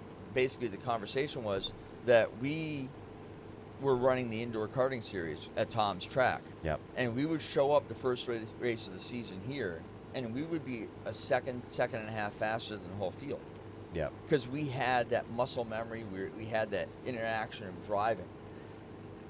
I'd argue that you have a similar feeling sim racing all winter long, because you come back to the track and you're mentally prepared to be in an environment of close proximity with other karts, and you've got that racecraft mentality, you've got that chess game already played out in your head. Yep. You think about it, you come up to a group of karts on the track here today even, and your brain starts figuring out, how am I going to, what corner am I going to get to this guy at? How am I going to manage getting around him? How am I going to manage dealing with the guy that's behind me doing the same thing? And all those thought processes that happen I think once your brain is firing that way already, because that's what you've been doing all winter long, it makes that first race of the season that much easier to cope with. Yep. A lot of truth in that. Yeah. Absolutely. Keeping your racing mentality sharp for the season over the Basically, winter. yes. Well, it's anything, I mean, you think about it, like, people will argue and, they say, like, if you don't use it, you lose it. Yeah, no. And 'Cause that's... I come back from winter and then the first race of the season. I'm really glad that they have a practice session first thing because you need that time to just get used to it, get your body used to it, get your mind into it. So I can see that helping out a lot. Sounds like a lot of fun. It is. Yeah. It's very much worth getting into. Yeah, it's a great time. All the fun costs money, though. Well, yeah. You know what? There's a lot worse things to spend your money on. Right. This is true. Yeah. Right. Could be chucking heroin in your veins or whatever. I know. That's like 15, 20 bucks a pop there. I wouldn't know. I don't all right, Charlie, know, I guess you're up Charlie, to date on the market. Thanks for keeping us up to the market Tell value. you what does an eighth of mescaline cost these days? A mescaline, I think it's going for like 40 last I checked. Oh, interesting. So it's on the rise. Yeah. I wouldn't know. I have no concept. All right, I'm starting to feel pretty tired. I'm exhausted. We might have to wrap this one up. Yeah. Well, all right. Thank you, everybody, for... I don't even know. The camera died a while back. Did it really? Well, it didn't die, but it stopped recording. Oh. Well, Yeah, the red hey, light was listeners, thank you for listening to the 8th episode of the Formula Hooligan podcast. A and B, maybe. We don't Yeah, know. I know. Or A, B, and C. Yeah, well, we'll see how I think it'll only be one episode. But I'm Alex Gomes, the usual host. You guys are... Charlie. And Dave Nadeau. All Or right. also, damn it, Dave. And damn it, yeah. Or almost also damn it, Dave. Yeah. All right. Thank you for tuning in. We'll see you for the next one. All right. Sounds good. Thanks. Hey, thank you guys. Hey, It's been a lot of fun. I could see how.